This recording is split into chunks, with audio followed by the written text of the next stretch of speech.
Everybody, and welcome to the September 24th, 2018 Board of Selectmen meeting here in Georgetown. Before we get started, if we could all rise, ratification and pledge of allegiance, please. Almighty God, we come before you and acknowledge your presence here. We thank you for the many blessings in our community. We also ask that you would give each of us an extra measure of wisdom and discernment as we go through the act of governance. As always, we thank you for the blessings on our community, and we each pray to you in the way we were taught. Amen. Amen. Amen. Pledge allegiance to the flag of the United States of America and to the republic for which it stands, one nation, under God, indivisible, with liberty and justice for all.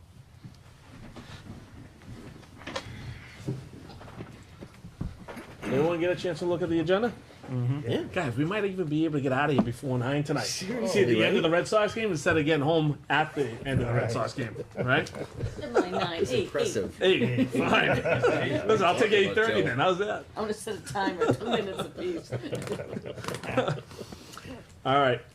So again, welcome everybody who is tuning in. We don't have anybody in the audience this evening, but we do have John Cashel, who is present to talk to us a little bit about our National Ave discussion and our efforts to do what we have to get that on the market. So John, welcome. Thanks for taking the time tonight. With that, I'll kind of give it to you, kind of give us an update, and we can have an open discussion about that. Okay, thank you for inviting me here tonight. This is actually a follow-up from the Economic Development Committee meeting that we had last week.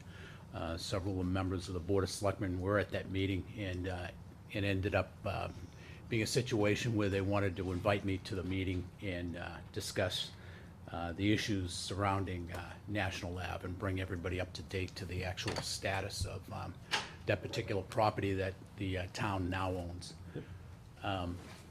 So what was discussed at the Economic Development Committee meeting was, what should the town consider doing at this point in time? And what I suggested to the committee members was that the town should really look seriously at subdividing the property. And that would be into 2 separate parcels. And as we discussed, that would be subdividing the property along the lines of the bisecting wetlands. That wetlands goes from east to west, west to east, with a southern part of that property having approximately 4 to 5 acres of upland that could potentially be developed economically. It's in the industrial zone. It's actually part of the marijuana business overlay zoning district also. And then the north parcel, the prospective north parcel, that generally is understood to consist of anywhere between 14 and 16 acres of upland. The entirety of the property is 26.9 acres. But to subdivide it and potentially have 2 separate lots that could be economically developed and have their own separate future development potential. It's probably the best course of action to take relative to getting the highest rate of return for the town in the prospective sale of the property.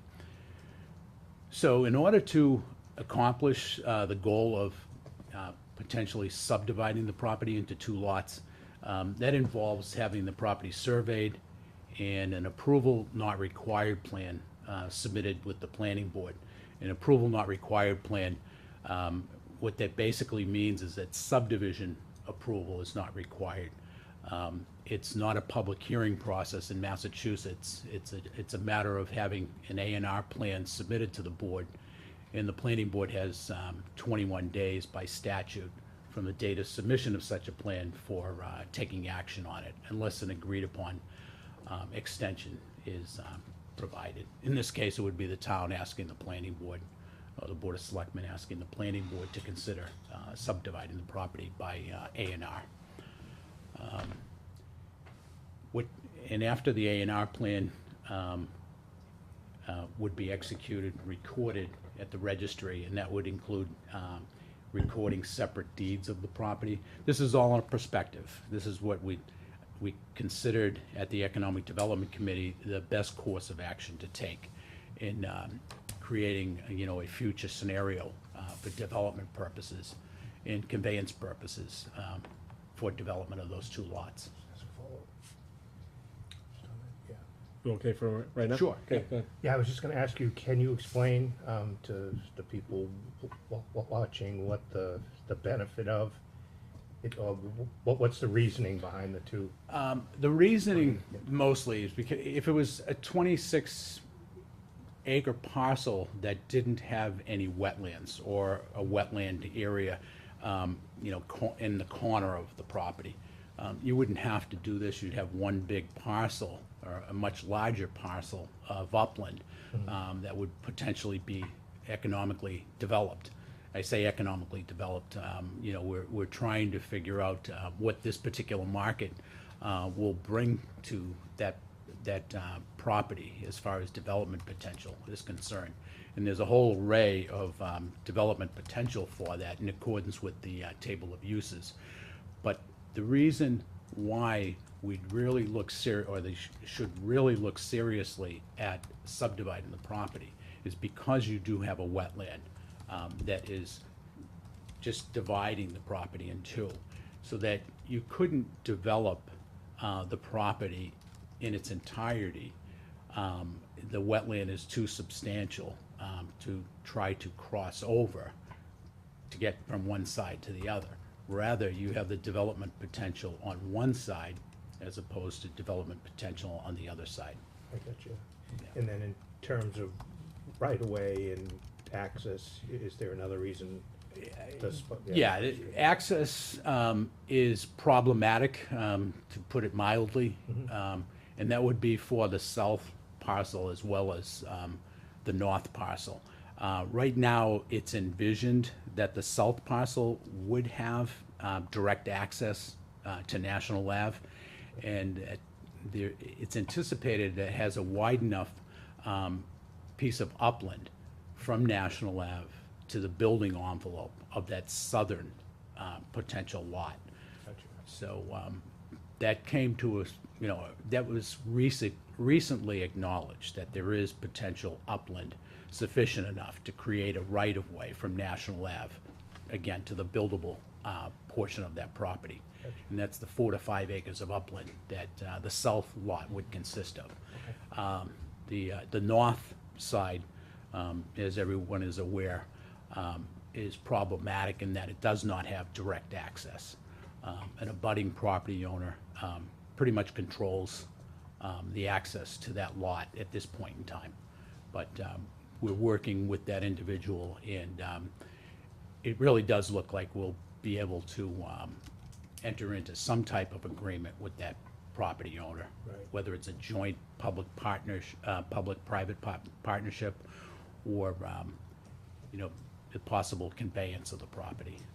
Am I understanding it correctly that if we split it, if we subdivide it, that we would have access to the northern part from the southern No. 4 to 5 acres? No. Oh, that's not right. No, Okay. it's just, again, because of the wetland.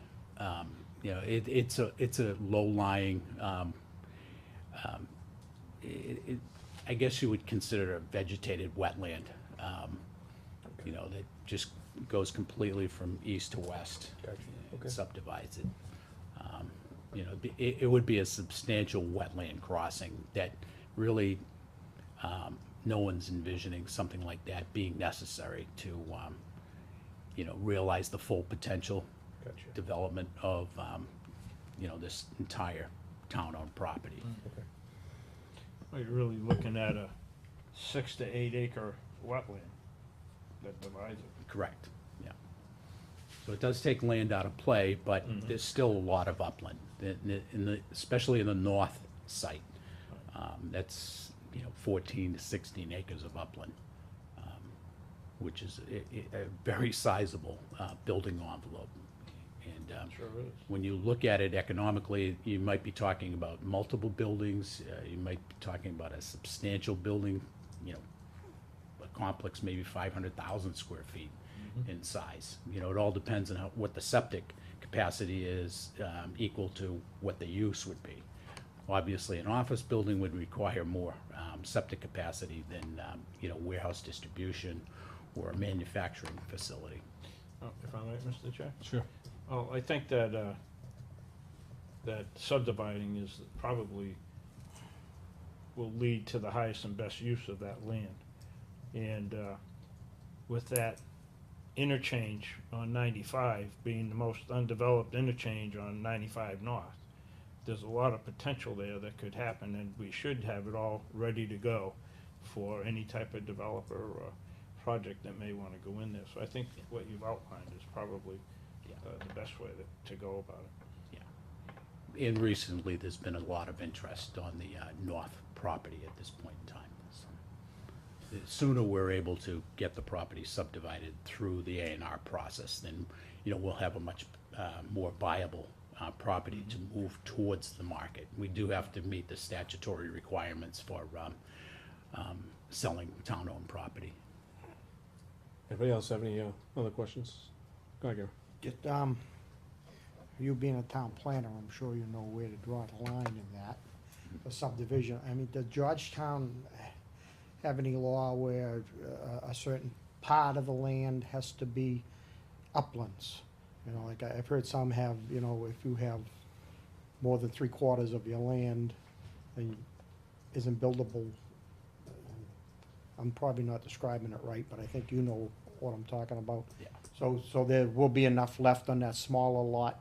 About what would be left of, I guess what we call. Estimated, on the south portion would be 4 to 5 acres of upland, buildable upland. So you're basically keeping just uplands on that lot, it sounds like then. No, As a wetland. probably, you know, and I'll go over this with the surveyor, and Steve Brzezinski is invited to tomorrow's meeting with the surveyor, along with Mike Farrell and any of the Board of Selectmen that want to join in. That's at 10 o'clock in the second floor meeting room.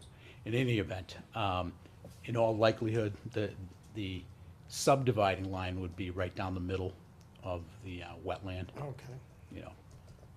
And then you, from the border of the wetland, going in 100 feet, that's the buffer area. So that's, you know, really a no-build area. Right. Unless the Conservation Commission Yes. allows for it. So, and, you know, we know that, you know, well, everybody in town is pretty sensitive to any environmental impacts relative to wetlands. And, you know, if it makes sense, you know, and it's something that has to be considered, I'm sure the Conservation Commission would consider it. Now, how does Rowley play in it all? Do they have a well field near that area or anything?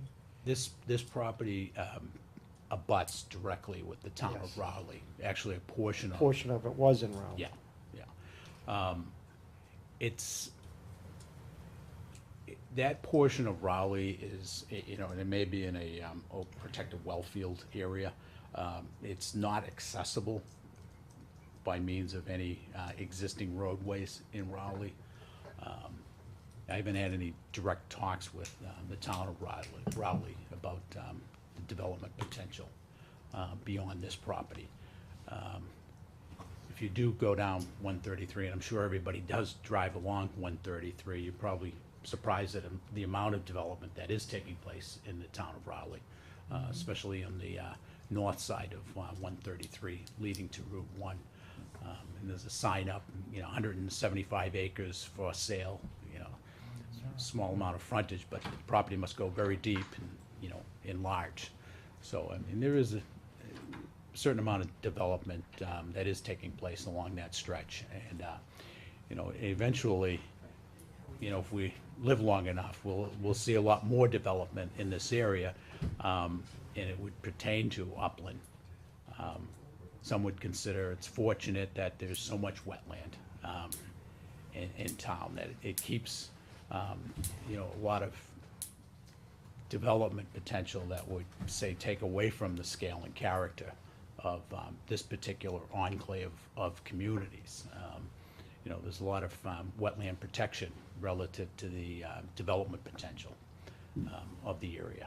So it has its pluses and minuses, and I think a lot of people, a lot of particular people look at it as a plus. You know, you know, keeps a lot of these communities, you know, with their country feel, the rural protection is built in with the wetlands. So, and you know, if you look at the GIS maps of Rowley, there's a substantial amount of wetlands involved with that community, as well as Georgetown and all the surrounding communities.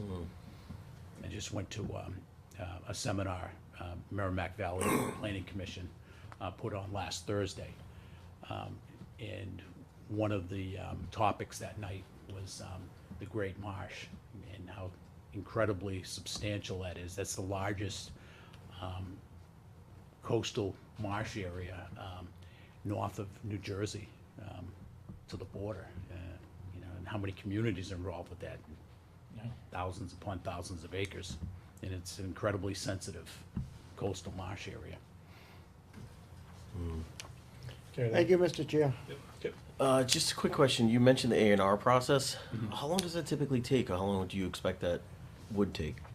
You know, from the date the town contracts for the survey, you know, we're anticipating this as a possibility. Once the survey's in play, it's really the amount of time that the surveyor needs to prepare the approval not required plan, the A&R plan. From the date of submission, complete application, by state statute, the planning board has 21 days to act on that. So an A&R plan gets submitted, it's usually put on the very next planning board agenda. There's no real time to waste. Years ago, it used to be 14 days. You know, so you could have a plan come in the day of a meeting and you really have to, you know, take action on it. They extended that to 21 days. Realistically, it still only allows for one planning board meeting, you know, that's coming up to put that on the agenda. And, you know, and just to give you a little bit more background, an approval not required plan, what that means is the land shown on the plan, the lots to be created meet the minimum lot size requirement as to frontage and minimum lot size for the particular zoning district. So if a zoning district requires a minimum frontage of 100 feet, say 10,000 feet of land area, the A&R plan would have to show that. If it's less than 10,000 square feet, or less than 100 feet for any proposed lot, first has to go to the ZBA, the Zoning Board of Appeals. Gotcha. And they have to get the variance granted prior to filing with the planning board. Okay, that makes sense. Thank you. Yeah. So along the lines, one of the reasons why I wanted you to join tonight, John, was number one, actually explain process, right? Yeah. Because I want to make sure that not only this board knows, but you know the folks that might be wondering about what's going on there knows.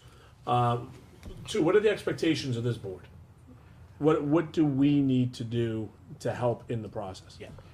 The Board of Selectmen being the chief executive officers for the community, you would have to agree by majority to seek the disposition of this property, and that would be for a survey to be done of the property. So you would have to allocate funding for that survey. I'm gonna be working on trying to come up with an estimate for that work, and then be able to submit that to you guys for you to further deliberate on when and if the survey would actually be conducted. Okay. All right. So you know, certainly after the meeting to have tomorrow, we'll have a better sense. Just so everyone knows, I've already talked to Mike in terms of potentially, you know, funding the survey. We actually spoke at the economic development meeting that it's probably, I'll throw the report, probably is not going to cost us a whole lot of money due to the fact that there's already a survey in place, right? Correct. So it's more just an update of the survey that's already in place? Yeah. All right, so we're not talking about a ton of money. I've talked to Mike. There are a couple of options that we've talked about. So when the time comes, we can have that discussion on the board on how, you know, we're gonna do that if we decide to do that. But I think that, you know, it can certainly be a pretty easy process in terms of getting the survey done, coming to the board, talking about, what we need to, voting on it, getting the funding in, and then, kind of moving forward, getting it done, getting it to the planning, and then, what we discussed on, what was it, Tuesday, was really getting the property, ready for the bidding process as soon as possible, so we don't miss the market. Mr. So, Chairman. yeah. Sean, if there's money needed for the survey, is there any of that $50,000 grant that we received left for that, or can it be used for that, towards that? That, the $50,000 grant was for the wastewater study. No, there was but- one for the downtown for wastewater, and then there was. Yeah, that wasn't a grant, though. Then, Yeah. well, no, that other one that we don't have to pay back was That's another what- 50,000, when you and I went to. Yeah, but that ended up, that was not a grant. Right. When we get the memorandum of understanding, that was a little bit different than a Well, I than a understand grant. that, but that, as far as I know, is that was taken care of, and if we utilize that money, so we're not required to pay that back. Oh, correct. We didn't receive any money to have to pay back. Oh, okay, all right, so we just submit a bill towards it? Yeah. Yeah, okay. The state took care of that for the town, and what we ended up receiving was the draft market Okay. analysis for the National App property. Did that cost $50,000? No, it was going to be substantially less than that. Okay. Well, I'm just trying to determine if there's any monies that's still able to be accessed. Not from that particular, that was a mass development. Yeah. It was structured like a loan agreement. Just use it once and then that's it? Whether you use all of it or not? If the study ended up costing 20, that's all we would have received. Okay. But it was a loan. It wasn't, it was touted, it was our understanding, it was touted as a grant. Yeah, and that's then we absolutely got- right. They even, Lieutenant Governor Polito even stated as much. Yeah, yeah. But it's kind of, it's a complicated loan structure, and it obligated the town for a 30-year period of time. What we've decided since then was that Okay, so we this- didn't yeah. need to obligate the town for creating the highest and best use of the property in the future. Right. We didn't have to get into something Right. that So complicated. I guess the short answer to my question is, there's no money there. Right. We got a pretty good deal, though. Right, We right. got something for nothing. Right, That's hard to right, find sometimes. Okay, great. I'm just pulling this, So we have just a few minutes left, and then we want to move on. But I also, Mike has already prepared and started the process of getting the paperwork together for the bidding process. Right? What's that going on? Is it an RFP? Yeah. He has it pretty much It's- already drafted. Yeah, it's already He's drafted. And, been anticipating this and yeah. chomping at the bit to try to get everything in line. And, Yep. what we really need to do is do this first A&R process. So the wheels are spinning. I think a lot of things are in place. We just got to go through that process again, starting with tomorrow. Whatever. John, do you have anything else to add? No, and as I said in the bottom of my memo, prior to any action, my best advice is to make sure that we seek the further advice of town council. Yep. Do we have a motion kind of prepared for tonight? You want to move forward? No, Tonight? Not yet, because we process? need to have the meeting with the surveyor first. Then next meeting probably, I think we'll be ready for you to come and just kind of let us know what the details are. And at that point, we'll have a motion because we'll have to figure out how much money we need for that survey, vote on it, discussion, all that kind of stuff. Okay. Could I bring up something? Absolutely. As requested by the planning board, and this was voted on a couple of times in the past, and I did send written communication to the Board of Selectmen. The planning board really wants the Board of Selectmen to consider, when the financing does become available, consideration to update our zoning bylaws. They have not been updated since 2011. So all of the zoning amendments that have passed 2012 to last annual town meeting last spring, have not been codified into the zoning ordinance that's online, nor have they been printed since that time in a comprehensive update. And last year I was working on this with a number of other people, and the estimate from General Code, and they're the managers of the zoning bylaws as well as all of the town bylaws.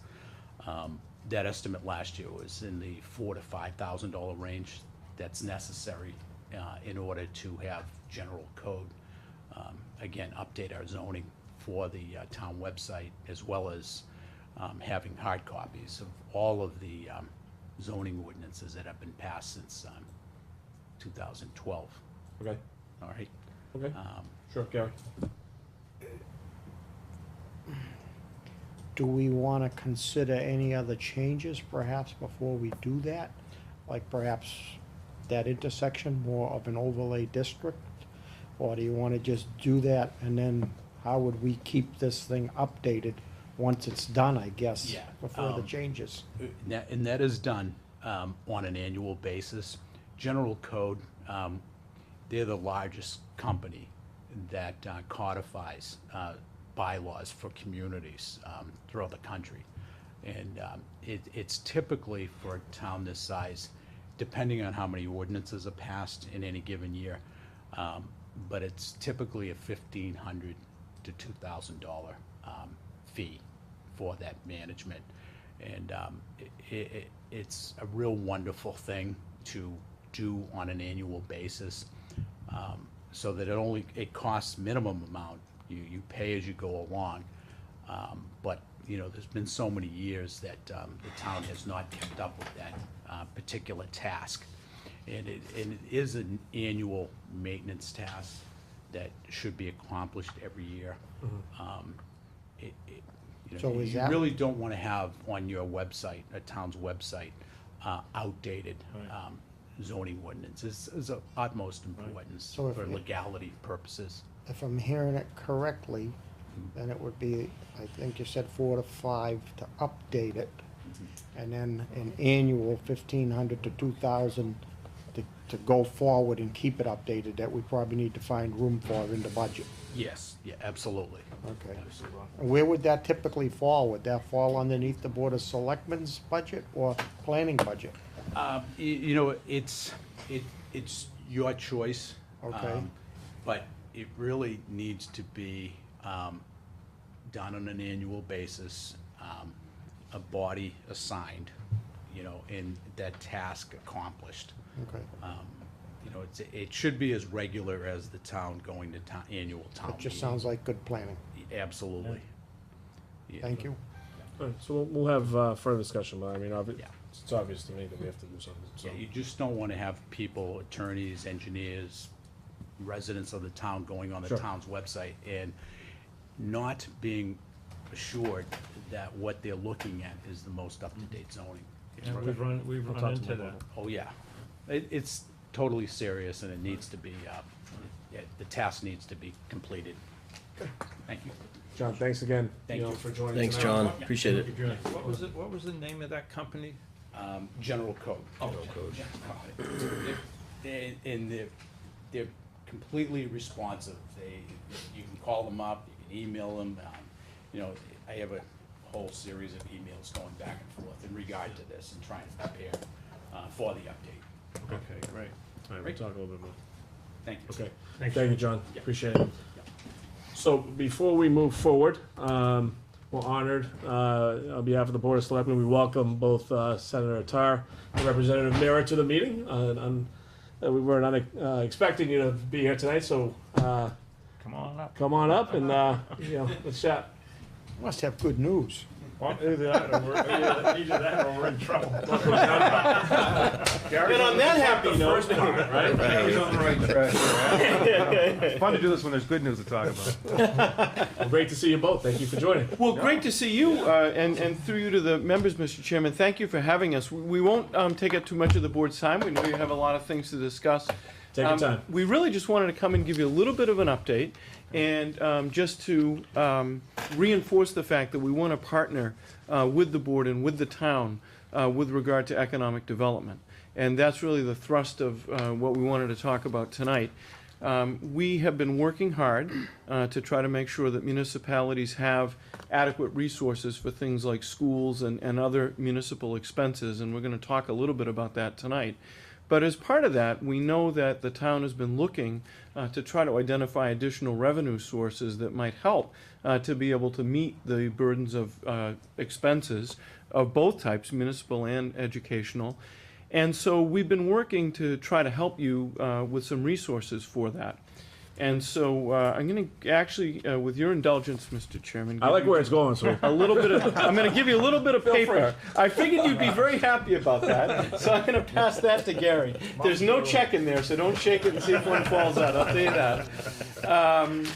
But we know we've had some discussions about this, and the one thing that I would reiterate at the outset is that decisions to be made along these lines, in our opinion, should be made by you and by town meeting and not by us.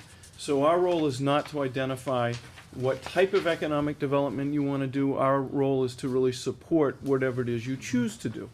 So if you turn to the very first page, which is identified as page 1 on this small packet, this is just a reminder that in the last year's budget cycle, we had funding for things to deal with the invasive species at Rock Pond, which, as you know, a neighborhood group has been doing very well at trying to address, and we wanted to support that. But we also had $50,000 for the town to be able to develop an economic development plan. And again, that was part of our ongoing conversations about trying to identify the right combination of things for Georgetown to be able to diversify its tax base, to take some of the burden off residential taxpayers, but to identify new revenue stream. And Mr. Chairman, you and I have had numerous conversations about that, and I know you're passionate about it. And so in recognition of that passion, we were able to, in the most recent economic development bond bill that was done, and I'll just take a pause and say at the end of the legislative session, which was at the end of July, we had a number of bond bills that moved through the legislature, environmental bond bills, economic development bond bills, a whole host of things. And when we have those kind of bills, the representative and I are always looking out for what might be an available category that matches something that one of our communities needs. So knowing that you were working on an economic development plan and thinking about the future, we put the last item in here, which is $1 million for whatever it is you choose to do. Now, this is the time when I need to give you a caveat, lest that you get super excited. And that is that bond money is a two-part process. And so the way that I like to think of it is that, you presume that the governor is going into a restaurant, and the legislature writes the menu, and the governor gets to choose what he's going to eat off of the menu. We have written your $1 million into the menu. We together would have to convince the governor to release all or a part of it as part of the state's capital spending plan, which is done on a rolling basis every year to prevent the state from incurring too much bonded indebtedness. So there's a cap, there's a plan, everything has to fit into the plan.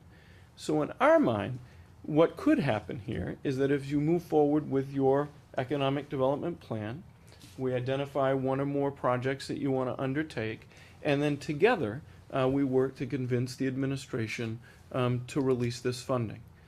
So the way to look at it is that this is not a guarantee of funding, but it ensures that we are in the ballgame with regard to some funding for economic development projects in this community.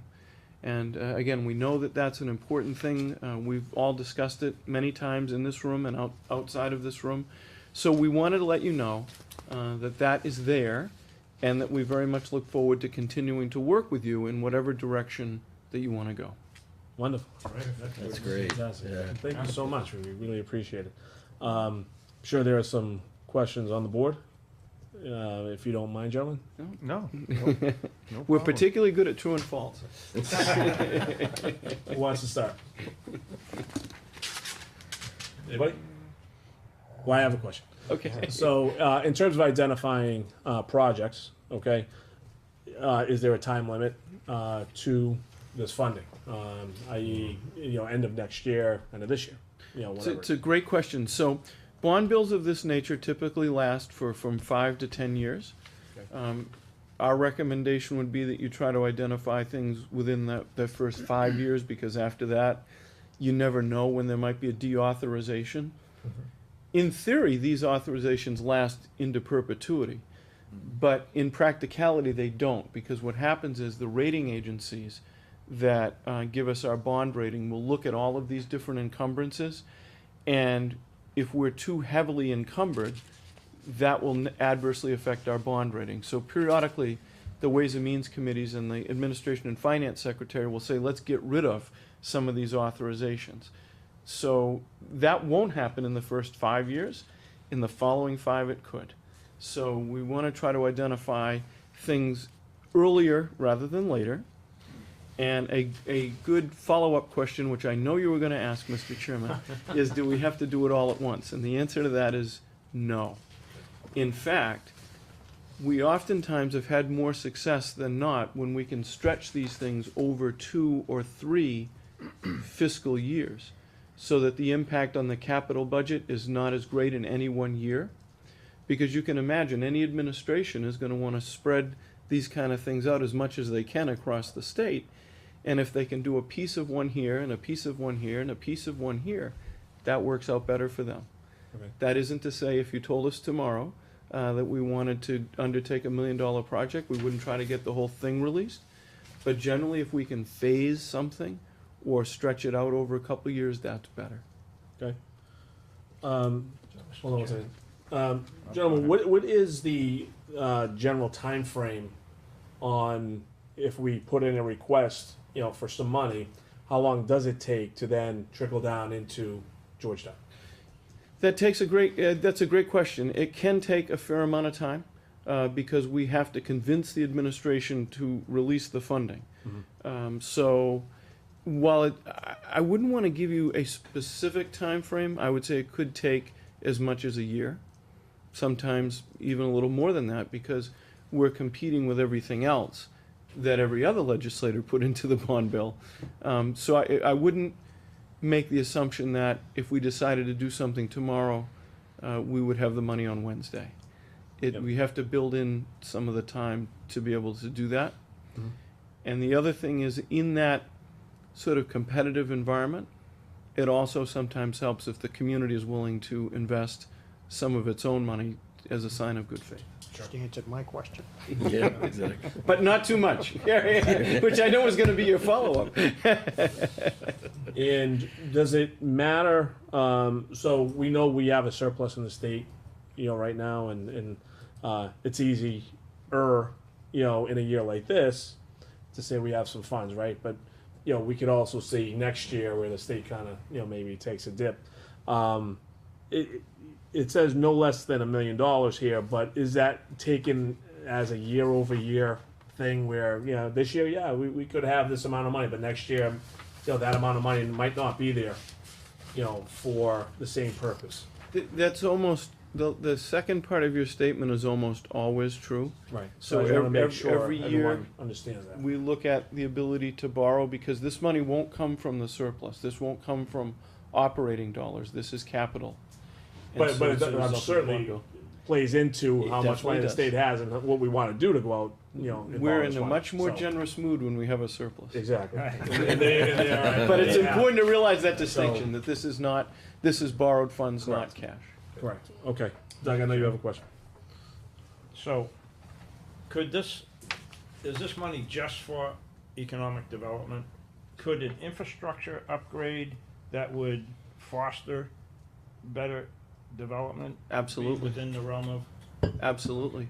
And one thing, Doug, that's important to remember, and you've been involved long enough that you might remember the old grant that we used for this purpose called PWED, Public Works Economic Development, which still exists, but now we call it Mass Works. Right. And it's intended for that very purpose. So trying to think of a good example.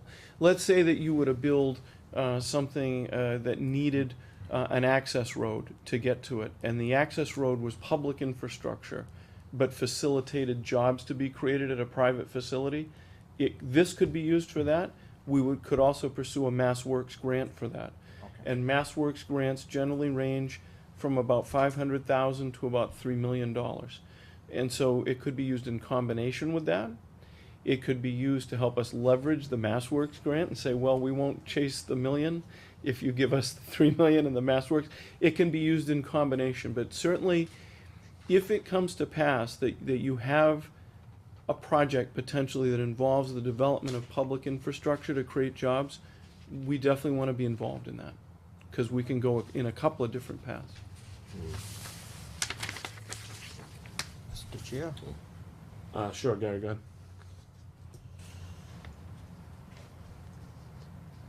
To get the governor to choose this off the menu,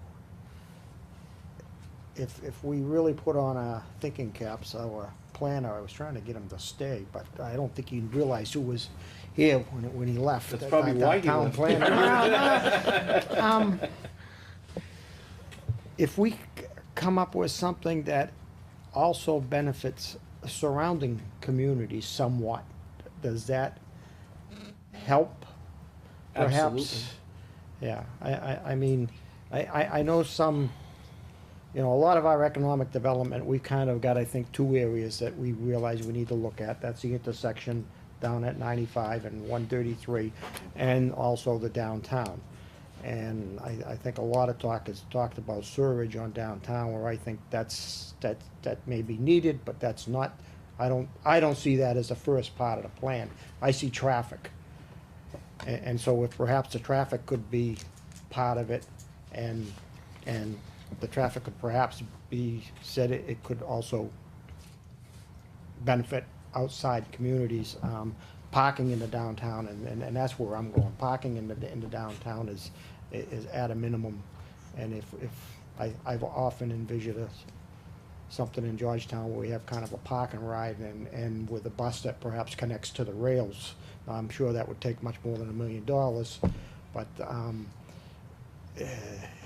could the $1 million, it's supposed to be more for construction, or how much of it can be used perhaps for studies if it went to a broader thing that might need larger development? So you just asked one Lot. question in like 27 parts, but Yeah, so that's first okay. of all, yeah, yes, a regional project generally gets more leverage Yeah. because it impacts positively more people. Mhm. Number two, when we've talked about this, when Lenny and I have discussed it with our colleagues, we oftentimes talk about it in the parlance of the I-95 corridor.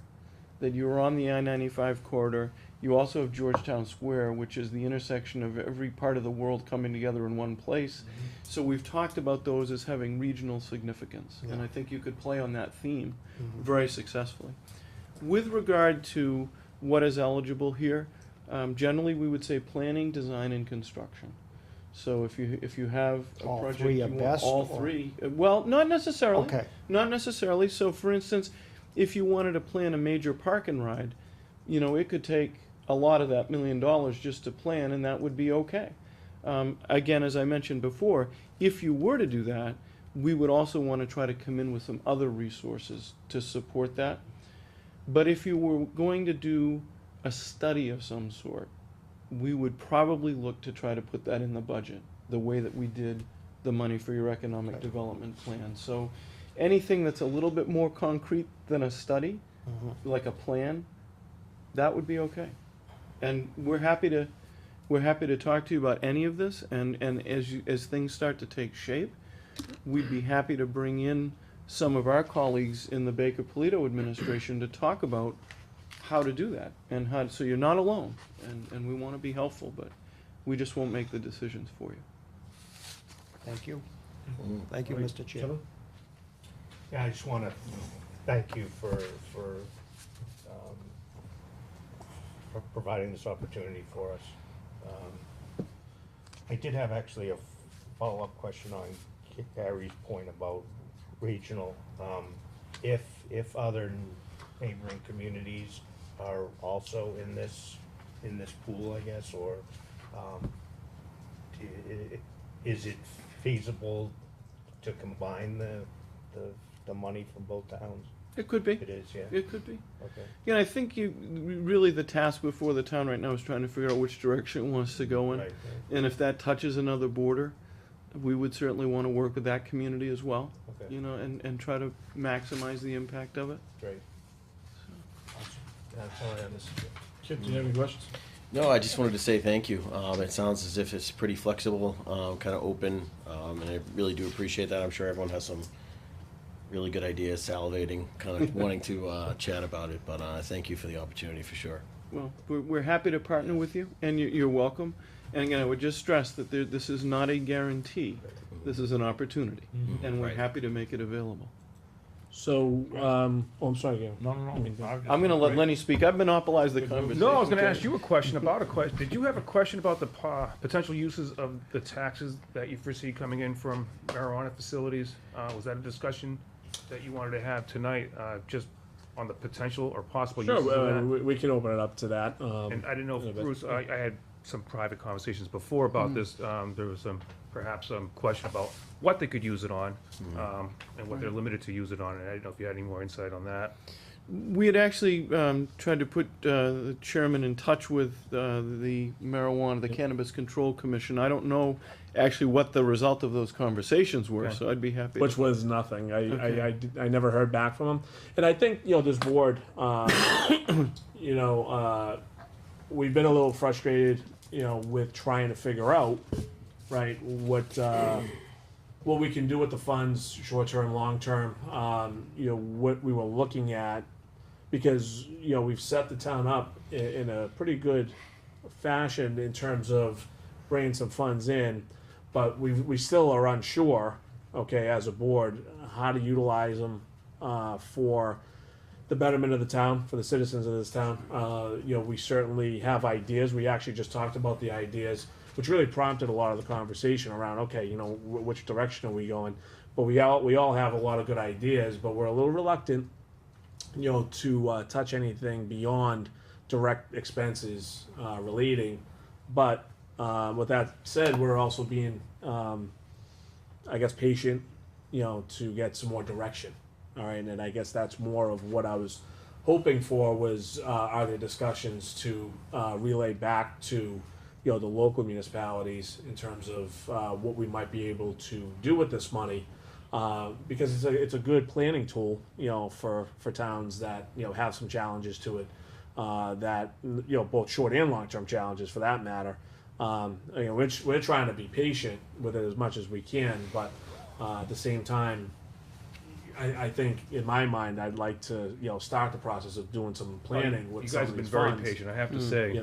So and that's all that I was trying to get at. Lenny, I know I saw you downstairs, Yeah. which I asked you, and then I called Senator Tarr's office as well to try to piggyback on that conversation and see if they had your office had some insight into that as well, and that was it. So No, you've been very patient, and just on a more macro level, the Massachusetts economy has been doing very well the last several years. GDP is growing, unemployment's very low. There's more jobs than we can even fill.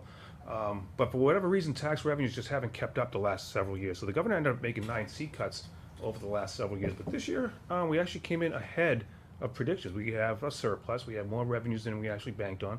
And, we wanted to make sure a lot of that went to local aid, especially Chapter 70, to help our schools, because that helps keep your tax dollars, your property taxes in check. That helps you, helps you all. And that's a team effort. I just want to point out that's a regional effort. It's a bipartisan effort. We all work together on that. And Chapter 70 is something we all want to see funded as much as possible. it's been a real challenge. It has been. Yeah, no doubt. And keep in mind, when there is a budget surplus, I think we're bound to put some of it into the rainy day fund by rules. We have to put a certain amount into that, which is not a bad thing, by the way, because the ratings agencies do look at that, and it makes it easier to borrow money later on. It keeps our interest rates lower when we do go around to borrowing that money. So it's not a bad thing that some goes into the rainy day fund, of course, but we try to get as much as we can to local aid. And I think we have a record amount this year, record amount of money going into Chapter 70 Great. and into what was it, special ed circuit breaker as well? So, one of the things we actually brought for you, did I leave it with you, Lenny? I did. No, right there. So, there was, an effort that started right here in our region, to try to push for some more educational funding in the most recent budget. And the essence of it was that legislators in our region, and we're actually ultimately joined by many more, and I'm gonna give you a copy of this letter, and I apologize I didn't make extra copies, but you will see all the legislators that joined us in asking for this. But we're essentially saying, now that we have a little bit more flexibility, let's meet the commitment to the things we have already promised before we spend on new things. So what we said in this letter is we ought to increase minimum per pupil spending, we ought to fully fund regional school transportation, we ought to fully fund the circuit breaker for special education. Right. And we ought to make significant progress on the recommendations of the Foundation Budget Review Commission. So that letter was sent to the chairs of the Ways and Means Committees in the House and the Senate. And in part, the result of that was an increase in minimum per pupil aid to $30. It had been $20. An increase in regional school transportation that was fairly substantial, which indirectly benefits you because of the membership in the vocational schools, which have to pay for transportation. And we fully funded the circuit breaker for special education, which in the prior year we had not done. So we just wanted to make the point too that legislators in our region are working in a very bipartisan, very focused way to continue with the theme that we ought to pay for the things we've already promised. And we're gonna continue to do that. And the largest target now for that, for next year and beyond, is trying to fully fund the recommendations of the Foundation Budget Review Commission. So everybody is fairly familiar with two of them. And those two are that the foundation budget under-recognizes the assumed enrollment rate for special education students in the formula, and that it does not properly fund the cost of teachers' health insurance. So the governor in his budget had begun to move in that direction on retired teachers, or teachers' health insurance rather. We also followed up with that in the budget. And we also did a little bit on the tuition, the enrollment rate, the assumed enrollment rate for special education. We have a lot of work to do. There are other recommendations that commission made, and our goal is to continue to take bites out of that before we pursue, again, new kinds of spending.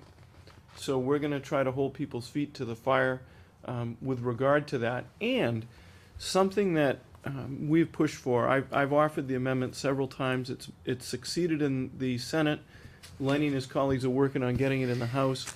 And that is a provision that would make sure that the foundation budget in the future is reviewed in periods of not more than 5 years. Because one of the ways we got into this problem was in 1993 when we passed the Ed Reform Act of 1993 that contained the foundation budget. It was supposed to be reviewed periodically. And that, as a practical matter, has never happened until we fought to get a Foundation Budget Review Commission created in 2015. And it was that commission that showed us this disparity between what we were mandating from Beacon Hill and what we were supporting with the foundation budget. So while we work on closing that current gap, we want to make sure we don't have that kind of a gap ever again. So if periodically you're reviewing it, that misalignment won't continue to grow and grow and grow and give us a problem like the one we have right now. So we just wanted to let you know that we're very adamant in our part of the state, and you can see the other people that signed the letter as well, but you'll see, people like Representative Brad Hill, again, from a neighboring district. We all joined together and said to the Ways and Means Committees, these should be our priorities. And if you look in the other pages in the packet that we gave you, they go into how you saw increases as a result of that lobbying effort. Well, it excites me, I know, about Circuit Breaker because I know that for all of us familiar with our school budget, it seems like we always operate behind the 8 ball per se, every single year before we get started. We have some lofty expectations on our school budget when it comes to funding some of the cases that we have, and it's always been frustrating. Okay, to start behind. I remember last year we had a couple of cases that had I don't know the word for it, expired. They turned a certain age and we didn't have to fund them anymore. But then we had one large one come in. So as much as we thought, okay, you know what, maybe we'll get some relief here, we had one that was bigger than the two that came off. So it's been a challenge, not only from the dollar standpoint, but it's always a challenge based on the timing when you get funded compared to when you have Very to unpredictable. shell out the money. So I'm excited. I know Superintendent Jacobs will be really excited about that. As again, that's kind of where we start every year when we sit down with her and we talk about that. So we certainly appreciate the efforts in getting that funded. As far as everything else within, we also have a very challenging total budget. I know the citizens of this town pay over and above for sports and things of that nature, just because our schools just don't have the amount of funding to kind of do it themselves. So to push for this kind of funding is certainly going to be important to this town, and as I'm sure to a lot of towns, right? But I know where we are with our budget, where we were last year, and the need for some extra funding. So I know a lot of people are going to be excited about news like this. So Doug, go ahead. So I am very pleased to hear about the circuit breaker being funded. As you know, I've been involved, or had been involved with the Special Education Parents Advisory Council for well over 20 years. And I remember the bill in 1975. And that was before I was married, but I remember that bill saying that special education would be funded, through the state, 75% reimbursement rate. So I'm really glad to see that these years later, and it's good that the legislature is working bipartisan to do that. Yeah. Also, I think that the Chapter 70 and Chapter 90 monies need to be reformulated, and it's good to see that being worked on. But I have a question for you, and we'll go back to cannabis that Representative Mira brought up. You asked us what we were doing, and we've been trying to do some planning. However, I'm going to ask you: has the state legislature talked about what their plans are to do with the revenue generated from cannabis that reverts to the state? It's a good question, and my recollection is we did book a little bit of that money to balance the budget, actually, but we have not had a more expansive long-term plan about what to do with some of that funding. There has been some discussion of using some of the new sources of revenue from gaming and from marijuana to be able to fund education as well. But those, at this point, have not been fully formed discussions because the revenue picture has still been somewhat unclear on both of those areas. Right. But I would expect that we will have it again as we develop the budget for next year. And the first sign of that, Doug, will be what the governor does with his budget because it's a new administration technically. It'll be the beginning of February. We'll see the House 1, the governor's first budget proposal of the new term, and we should see some indication of where the administration wants to go. And I can guarantee you there'll be a lot of debate about this next spring as it reaches the House and the Senate. Well, I understand that a lot of this is because this is a new industry to the state. Yeah. It's still not a stable industry. Right. One of the things that I think the majority of us, if not all of us on this board, agree with, that we really want to avoid using it for operational items, because we have no idea who's going to, I mean, you never have an idea whether a business is going to make it or not, but this is a little bit more sensitive.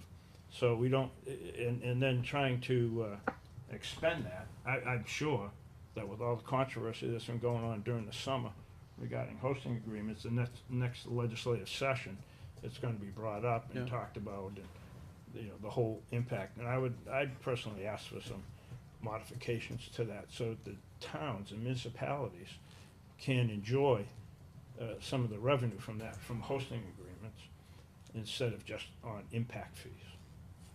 We would be happy to entertain your thoughts. The bill filing deadline is the second week in January, generally. And if you have some ideas, we'd be happy to consider those for filing, number one. Number two, I think we're gonna have an ongoing conversation about marijuana in the state for quite some period of time. And it is disappointing to me that the CCC didn't get back to you, Mr. Chairman, so we're gonna follow up on that. I appreciate that. They have been, I'm trying to think of a diplomatic term. They have been trying to determine what their position will be with regard to their involvement with host agreements, and have not, up until recently, chosen to be that involved. However, my understanding is that's changing in terms of their willingness to participate in those discussions about what they should be used for and what can be in them. So we will revisit that with them to try to get them to be more clear with you, because certainly you all have worked very hard on the host agreement and to host one of these facilities. And I know part of the consideration of that was what we've been talking about all night, was trying to have some revenue to be able to do things that need to be paid for. So it's only fair that you should be able to do those things in the best way possible. So without being too editorial, we will follow up and try to be It's helpful. also new. Yeah. that We're all thinking is evolving on it. Right. And it's gonna take a few years before it gets through the legislatures and the courts and everything before it's stabilized. No doubt. And I think we fully understand it's a delicate matter, a delicate topic, people that are still going back and forth. But, I think we wouldn't be doing the best thing for our town if we didn't at least push the matter as much as we could, just for some response, feedback. We certainly want to do the right thing within the scope of the rules and regulations, right? We don't want to do something rash and do the wrong thing either. So again, any feedback that can be given, would certainly be appreciated. Okay. So, I actually have another question back to the $1 million. I'm the big dollar guy, right?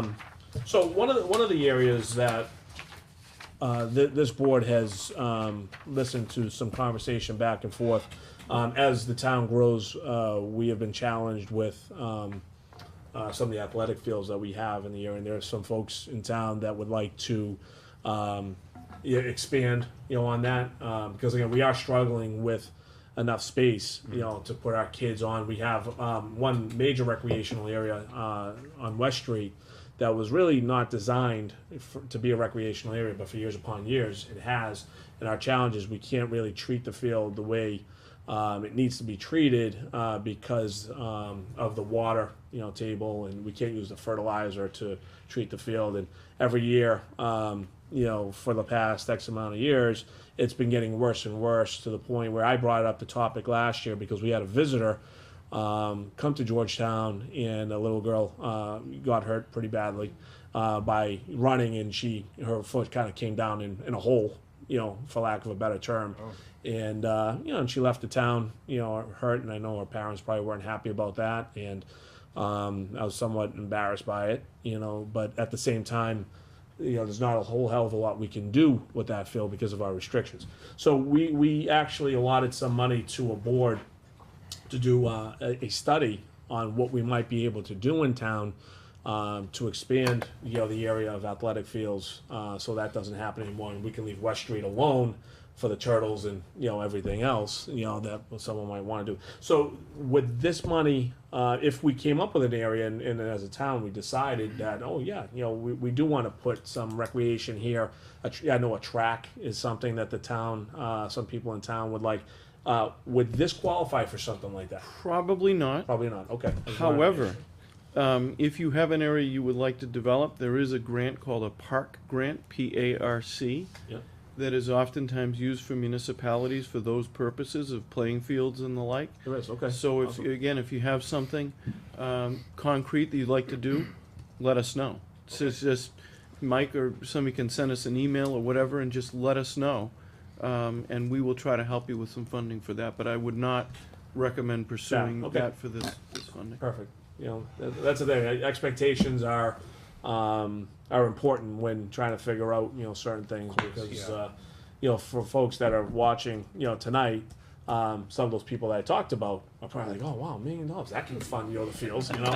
And now all of a sudden, you know, it's out there now, it's circulating around town, and now you have to kind of go back. So, And again, I will look right into the camera and say, this is only an opportunity. It is not a certainty for everyone listening at home. That's right. And, So, and by the way, Mr. Chairman, you mentioned Carol Jacobs, and I'd be remiss if I did not say she is a force to be reckoned with. yeah, she is. And we enjoy working with her, and she actually chairs the North Shore Superintendent's Roundtable, which is all the superintendents in our region, and she has coordinated several meetings that have helped us to lobby for some of the things that you see in those numbers that we just gave you. So that's a lot of work that's outside of her job That's a good description. point. She's a big And, part of this. and She yeah, and absolutely we is. would be remiss if we didn't say Yeah. thank you. And we're just over this past week at the senior center, and we're so Pictures, incredibly impressed by the senior center, but also had a chance to talk with Carol and with Colleen about maybe a teen facility or a youth facility Yes. there as well. We're very interested in that. But while we were there, we indicated to Colleen that we would love to sponsor an ice cream social for the seniors, and we would, of course, invite all of you when we get that date. And not to say that anyone on this I board was is gonna a say, the senior. gray hair qualifies, right? Or is this white now? I still can't Salt and figure it out. But So no one will throw me up. All right. we'd love when we plan that. We'd love to have you join us. No, that'll be great. I certainly appreciate that. So I'm sure a lot of people will have some great ideas, you know, with the potential, okay, of this money. It is something that, you know, we're still striving to come up with some really good quality projects. So we will certainly, you know, keep this in mind. Is there anybody else who has any comments or questions? I just All wanted right, to yes. reiterate that I heard you right. Was that a TARC, T-A-R-C? No, PARC. Oh, Yeah, yeah, okay. yeah. In fact, again, That's what I did. if somebody wants to send us an email, we'll send you the application forms in the description, and we'll help you lobby it, you know, when you're ready. And again, the same is true of economic development. You know, this is a placeholder for what could happen in the future, but we want to work with you every step of the way. So as you move forward, however we can be helpful, we want to be helpful. Yeah, I mean, that'll be fantastic. Again, we're in the beginning stages of that. Again, we did allot that money town meeting for that study, and I know that committee is working, you know, with that. As a matter of fact, I think they were actually meeting tonight, and eventually I've invited them to this board to kind of have a discussion about some of those findings. Maybe even go out to some site visits, you know, with some of the recommendations that they might have. So we might have something sooner than later, who knows? But I'm certainly eager to find out, you know, what they come up with. But questions? Anybody Yeah, else? I just wanted to Just reiterate that, you know, you guys have been supportive of this town. I know you have other communities that you have to work with, but I think you've been extremely responsive to questions and concerns that we've had, so we thank you. Thank you for Well, this that. town does a great job, too. We enjoy our partnership with Yeah. you. Perfect, thank you. That's what, if I may, I'll speak for somewhat the education money. I mean, being a parent of a very special child for many years, you know, my experience here in town was mostly positive. And I think it sometimes it speaks to what Joe said. You think you may have a couple falling off because of the age, but then you end up with another. But many times that speaks to the wonderful job that you may be doing, because people with those children many times look for the right community to move in because No they doubt know they're about it. gonna be Oh, yeah. supported. Yeah. And so, Good point. No doubt about it. As a matter of fact, Gary, I'll say I have a good friend of mine who specifically moved to Georgetown, you know, for that. So it's a really good. So It's a vote of confidence by someone who comes to the community. but it's costly. Yeah, no Yeah. doubt about it. and we're lucky to have a superintendent that's you know, passionate and keeps pushing, you know, to help, you know, in that matter. So we appreciate that you keep pushing the matter, and it certainly helps this community, you know, kind of keep up with the needs of our special education. We're certainly happy that we have legislatures that actually work with the town. Thank you. Well, You know? Not that others don't, but we're happy with you guys. Happy to do it, Doug. Happy to do it. We are happy to work with you, and Yeah. that's the main point of tonight. These things that we're doing are things that we have discussed, and they're mutual priorities, so we're happy to do it. Fantastic. If there are any other questions, gentlemen, thank you so much. Thanks for having us. Thank I you really very appreciate you much. visiting, actually. Thank you. No, you can keep that, and feel free to distribute it liberally. Yeah, right? Thanks again. Thank you so Good much, to see you. appreciate it, Thank thank you. you. Steve, thank you so much, appreciate it. Yeah, it was great seeing you. Great seeing you. Sounds good. Right. Doug, always a pleasure. All right. Thank you so much. Thank you. Kind words. I'm sorry we should call that. Don't worry about it. Very good surprise. Yeah, well, we're happy to have Yes. you. I missed you at the last senior center, but I was. Oh, okay. Well, this year for the Some have kept it. We'll miss that October or one. something like No one that. misses I'm on that. social security now, so I guess that qualifies me. There you go. That'll do it. That'll do it. I still don't like Not so it. wicked I'm like tired. that. I know, right? Every time I come in here, I'm gonna switch with yours. Keep the communication open, you know? Yeah. Always helps. It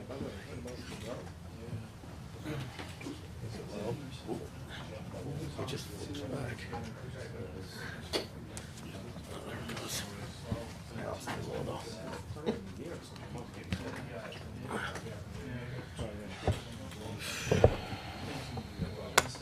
Yeah. Thanks for joining. Appreciate it. Good to see you, thank you. Thank again. All right, thanks. Have a good one. Quiet here now with us. I know, right? We warmed him up for you, Peter.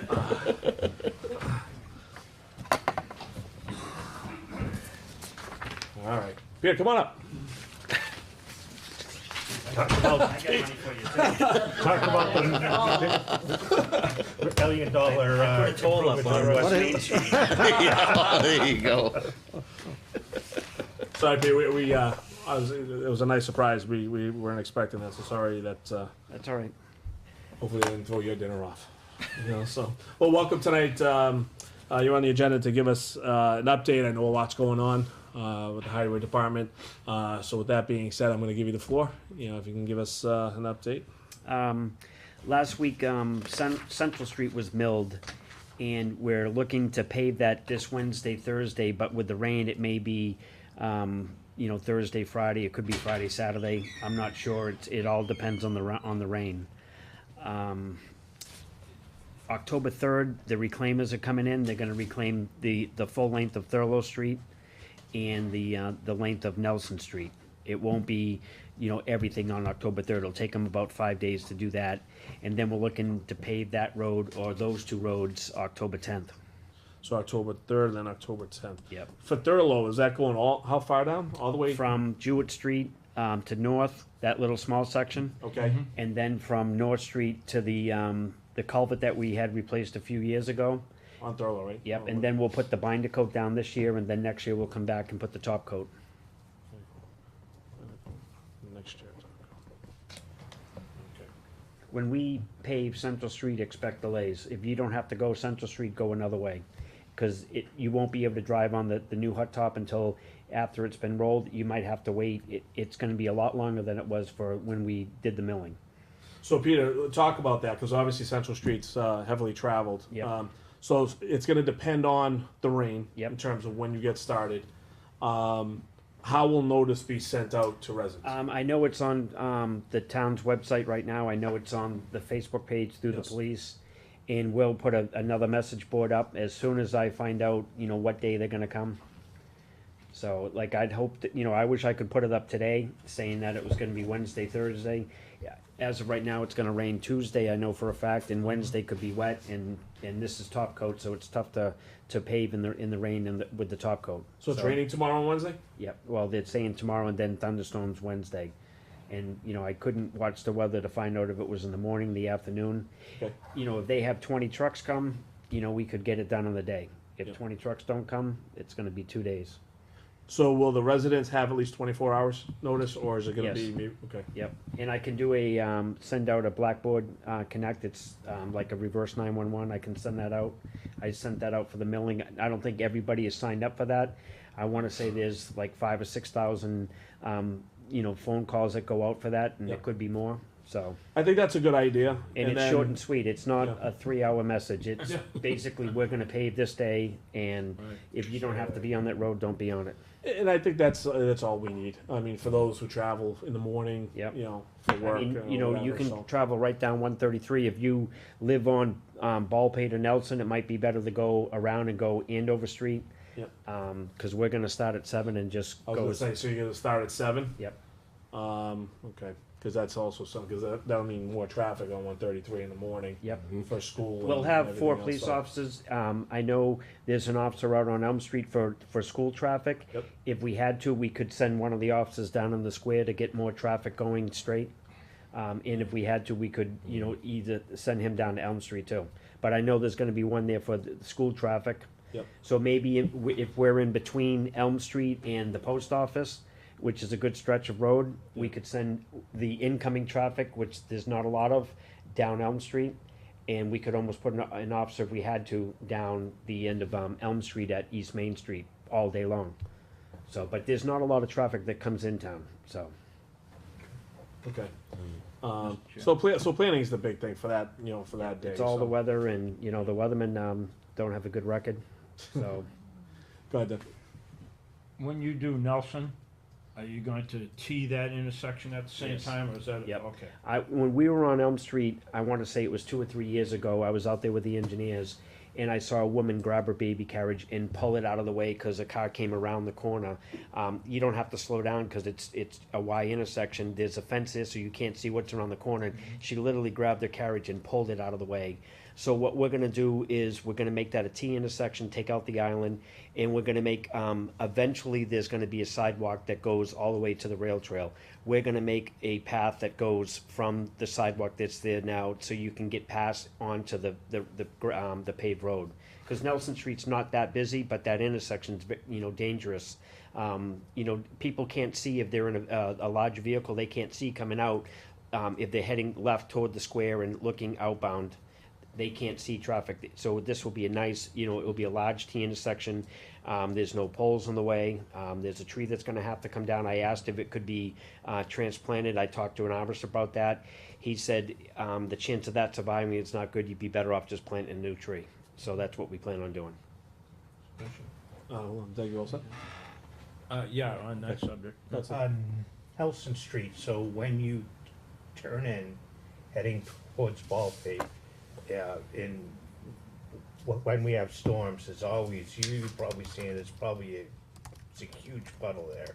Right at the beginning, yeah. That takes up We that- can, you can add- we're gonna you can rototill do that whole road up, and we're gonna move that puddle down probably toward the railroad bed Oh, to okay. try to get the water to go off the road. There Right. is 2 catch basins toward Central Street. Mm-hmm. So there's one on the White House on the outbound side of the road. Okay, There's a catch basin there that ties into Central Street, and there's one at the end of Central Street. So we can raise that area up to get water to go from, you know, that area, and then the other area to go past where that puddle is that you're talking Right. about. Yep, yeah, cause that's almost, yep.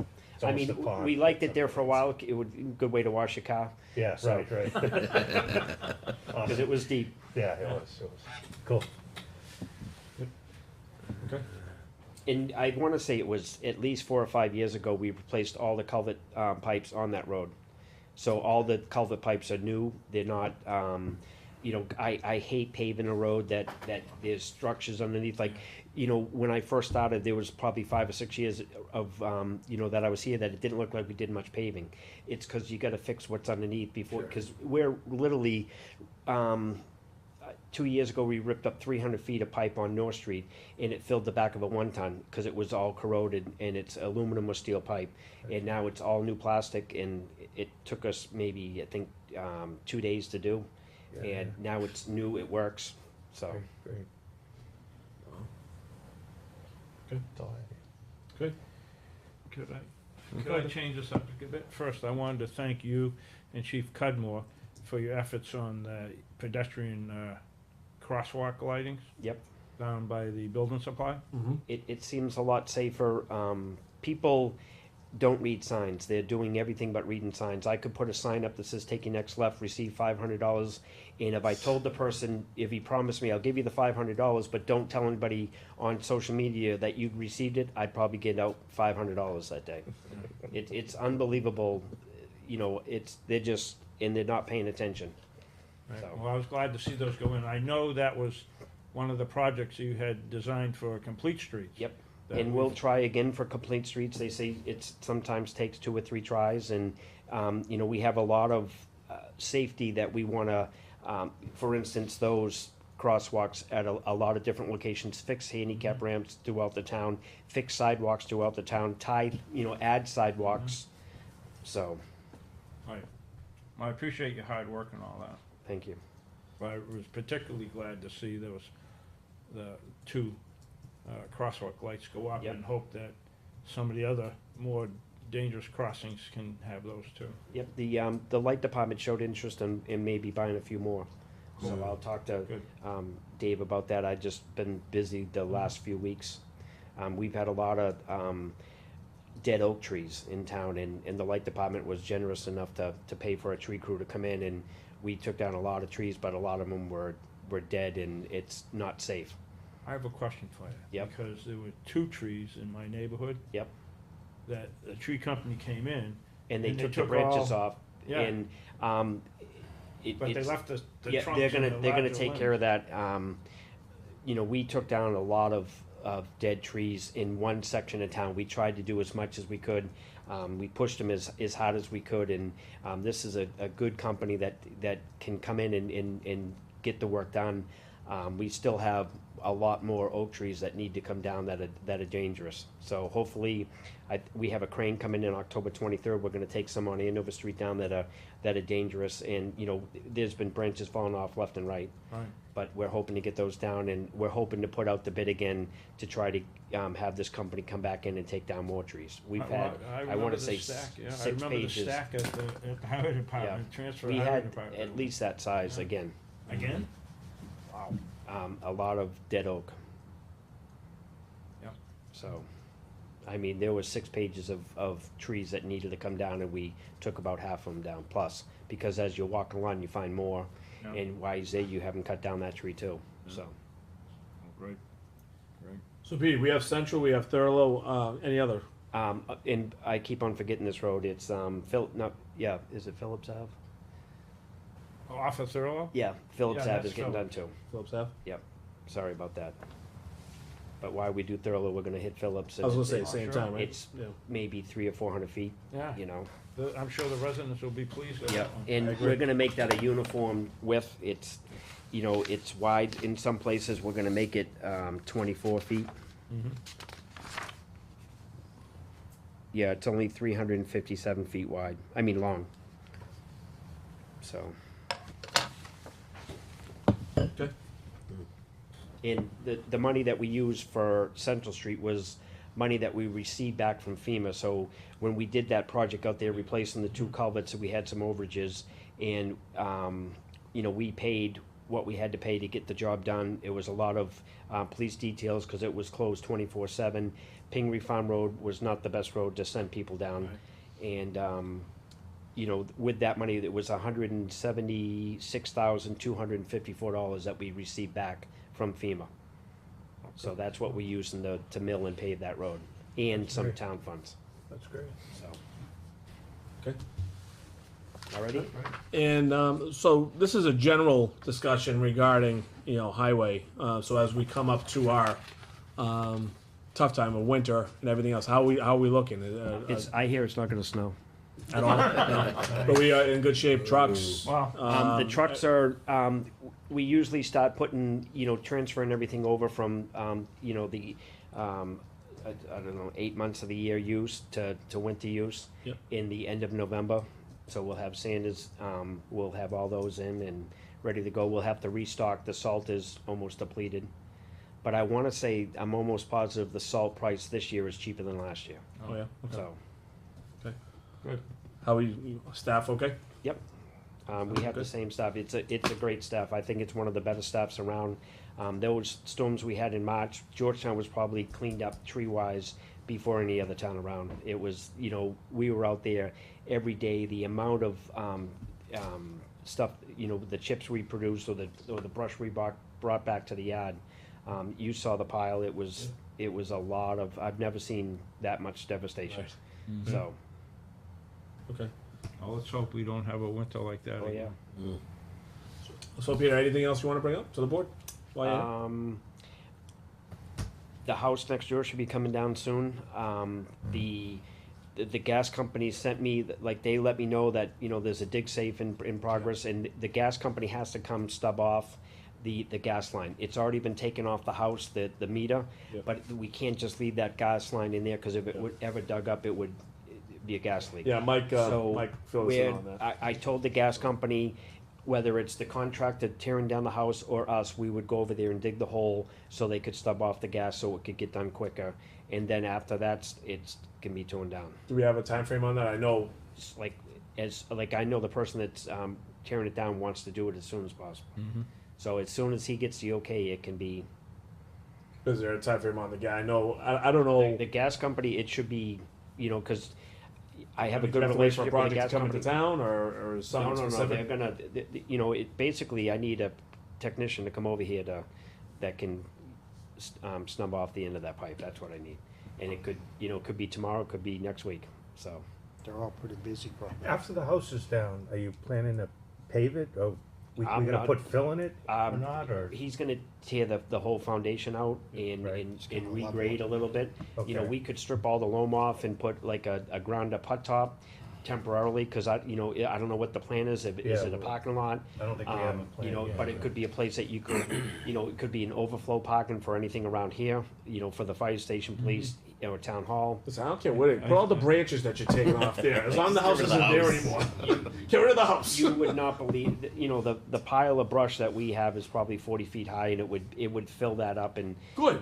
Okay. As long as the house isn't there. Wood chips. It's like the Michael Myers house at this point, right? That's what I see it. But it's maybe this is something that they look at for that part of the development. So, Okay. and it might be, if there's something in that development plan, maybe something to look at, the water, cause it's, we keep on having people moving into town, and we have a new tank being put in, but they're taking 2 tanks out, so it might be a good idea to have some type of study, or maybe the water department's done it, I don't know. Yeah. But, cause I, hear rumors about the treatment plant that's, it's out of date, it can't keep up, and I know they're putting a new well in, so. Okay. Well, discussions for when it comes down, as long as it gets Yep. down. So, okay. All right. Peter, anything else? Just want to make sure. I am on that turf committee, and I've said for years, Are you? yes. Oh. I don't know And I've said for years, Marblehead doesn't use any chemicals at all. And Marblehead's they have some good athletic fields. What they use is compost, but it's not, manure. It's broken down leaves, and you could make West Street a nice field. And as far as I know, the blending turtles aren't endangered. They're a endangered species, but they're not endangered. And we could do in the area on the side, maybe put a lot of sand on the side and let the turtles stay over there, because it's easier for them to dig. And then we have a nice grass field. And I think I built 2 fields over in Boxford when I worked over there. It wouldn't be hard to do. Listen, when we had everybody in here, right? That's what we were kind of talking about, right? Was Yep. Is there anything we can do with West Street? I think there is. Yeah, I so- think, because you already enlarged the It parking looks- lot, and It you looks could make better some than it ever fields. has in years and years. Well, right now it does until all the Yeah, all the but- use But guarantee I happens know, every year. the field, it's probably got maybe an inch or 2 of loam on it, and it's sand. Yeah. We need to build that up at least 2 or 3 feet in the middle, Yeah. and crown it off a 1% crown, and it could be a nice field. And Okay. you could do it in sections, or you could just keep everybody off it, and everybody goes up and uses East Main Street, and you get that field online, and then shut down West Street, and you could go in there in August, and in a month, get everything spread, and then hydroseed it. The sprinklers are already there, just gotta build them up, and then you wouldn't have to water as much. So was this conversation, I've talked to Scott about this, and, Yeah, and, okay. and there was a meeting tonight, but I don't know if it's still going on, but, I was gonna say, I think we're gonna get an update. so. Okay. Because I was on the parking rec years ago, and we sent out letters to anybody that owned like more than, say, 8 acres of land, and there's not a lot of land available. So, Yeah, no, I agree. so we have to But- use basically what we have and, you know, get it to a point that you can take a field offline and put some money into it. And, you know, meaning fertilize 4 times a year. You know, yeah, look at that's Harry it. Murch Park. I know there's not things being played on there, but, you know, we fertilize it 4 times a year. It has an old fire cistern in the middle. That's what we use to water it. It's not town water. Yep. And, you know, that's a nice looking field, and you could make a playground or a playing field look like that. Yep. You just have to rotate it, you have to fertilize it, water it, and seed it. So, and if you don't fertilize it and you use the organics, like up on West Street, you know, look at Marblehead, they have nice fields. Yep. Well, I would encourage the committee to, you know, start the process of, you know, kind of trying to figure out if there are any options, number one. Number two is, you know, based on your feedback, start having some conversations with water, you know, conservation. Yep. You know, because I know the night that everybody joined us, there was a lot of pushback. Yep. You know, there's a lot of pushback, you know, Yep. certainly from conservation. You know, they had a lot of stuff they were throwing at us. Well, there's a big And- area out in the back, and you could make it, you know, because we talked to conservation about when we did the culvert over on West Street, that they wanted to make one of the islands, put sand in there so the turtles lay their eggs there and don't cross the street. If we can put sand on that island and the turtles don't cross the street, we can put sand on the side of the field and the turtles will stay off the field. So, Okay, so, yeah, I mean, I would certainly, you know, have those discussions, you know, as you Yep. guys meet and talk, right, so. Selectman Surface, how are you doing? Listen, you joined, So not to conflict with what. you were here for 9 years, 10 years, whatever it was, you know, it's fine. That's one of Like the options president. we're gonna look at. We are gonna engage with Gail. Yep. To look at all of the properties that are available, not just continue to keep West Street online Sure. or offline. There's the Martel Way property, there's the National Ave property, there's a whole bunch of properties, specifically the high school also, Yeah. upper fields at the high school, so we're gonna investigate everything. Again, we're gonna be putting some information together and having a meeting with them shortly. Mhm. And then we'll get back together. We've already planned out our next 2 meetings to talk about what we're gonna do. Okay. And hopefully Gail can come back with something with the funds that we have that makes sense. It gives us all the options and spells it out. Yep. So, And as I mentioned, you know, I talked to Jeff, you know, about this, and, you know, we had a discussion about, you know, possibly visiting some of the sites that, you know, you guys have come up with Gail, and then, you know, maybe have, you know, a presentation, you know, to this board about, you know, what the findings were. it's gonna So take that a we have- while. We're yeah. gonna try to put as much info together of what's already been done, and then give that to them so that we can save money off that 25,000, or not go over the 25,000, Yeah, to be honest. So I think, and we've got some outside help, you know, townspeople that are gonna help. We're gonna be looking for another appointment. Jeff's gonna talk to you about that. Mhm. Put somebody else on the committee, so we'll have 5 people.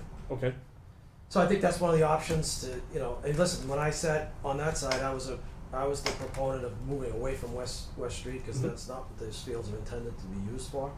And I'm gonna stick with that in my own mind, my own thought process, but let's see what the experts come up and have to say. Yeah. As far as what the alternatives well, are. I tell you, I'm open, you know, to anything at this point. I mean, we're certainly at the beginning phases, but, I gotta admit, it does excite me with the land that we have at the high school, Yeah. which I feel is underutilized. Right. I mean, there's a lot of land there that we can make something really beautiful. They you know, originally with did that. that back in 2006 and showed what that could be, so we wanna see if that's still relevant. Yeah. And, so we've got our work cut out for us, but it's gonna take time. Yeah, no doubt. It's definitely gonna take some time, and, don't forget, if we even got it to Gale, and they started in November, we wouldn't be able to walk those fields until the spring anyway. You know, with the winter setting in, snow and everything else, by the time we got a delivered report. So, there's still a lot of work to be done. Sure, okay. Fantastic. Yeah, good. Yeah, I don't know if you saw the earlier meeting with Senator Tar. Yeah, I just heard the helicopter, was that the state run $1 million off? So. Small bills unmarked? he indicated that there was a park grant, PARC, to help with some of these things, for recreational, so. Okay. Just I just talked to keep him that in outside mind. Oh, you as I did? was leaving, and Okay, cool. he mentioned $1 million, and I said, well, I gotta go upstairs now. Anyway. Well, with some caveats, you know. Yeah, I get it. Right, with some caveats. So, Opportunity. that's Well, right. I mentioned to him about the, about Pond Street, we supposedly got money appropriated to do that project, and we never got the money. Because once it got to transportation, it got nixed. So, there's no guarantees Yeah. that you're gonna get it, so. I reminded him of that, by the way, that Peter had to take that, we were out of pocket on that, right, Pete? Now, CPC. Was it for the fence or? CPC. Yeah. Yeah, the fence, the I riprap, think the fence was guardrail. CPC, I believe. Right, but that's still out of our pocket Yep. versus Yeah, oh, yeah. getting the full transportation bond bill money, right? So, anyway, so. Okay. Alright. Peter, I just want to make sure you're okay? Yeah. All set? Yep. Any other questions from the board for Peter? Peter, thank you so much. We you. certainly Thanks, appreciate Peter. everything that you Appreciate it. guys do, truly. Thanks for Thank you. coming Everyone in, appreciates it. keeping us updated. Thank you. Just about What? to say hi, cause some trouble. Good night, guys. Good to see you. Thank you. All right. So, we've had So not much a for big eight. agenda, right? Got a lot going on. 20 minutes on 9. Holy moly. All right, so let's start from the top, now that we've Ask cleared any the room. questions. So the light department has an open house for anybody who wants to join, October 11th, from 2 o'clock to 4 o'clock. So anybody who would like to stop in and say hello, please do so. We have a Town of Georgetown Scholarship Award. Let's see. I don't know if I- And I have a letter to go out to the applicant if the board decides. Oh, okay.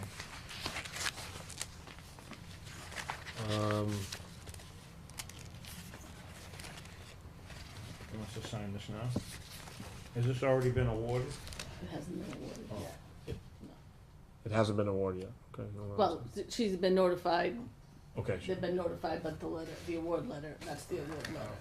So That's we not just on need the to sign this. 17th, We don't yeah. have to The have a motion. scholarship committee met, there was a committee that met, and they went, looked at the application, and Okay, so Nicole Kelly is the recipient, right?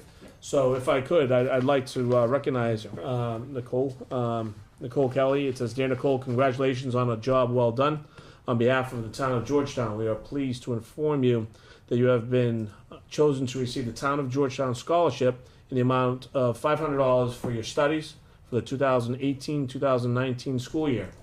Through your hard work and determination, you have proven to be a student that the town of Georgetown wants to recognize and encourage to continue your educational efforts. Again, congratulations and best efforts for the future.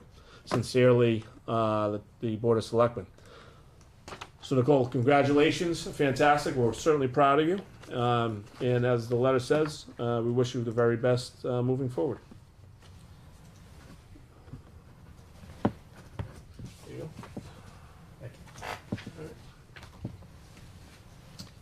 All right, so moving down, Park and Rec line item transfer for the water bill. I know we talked about that when they were in. In fact, we do need a transfer.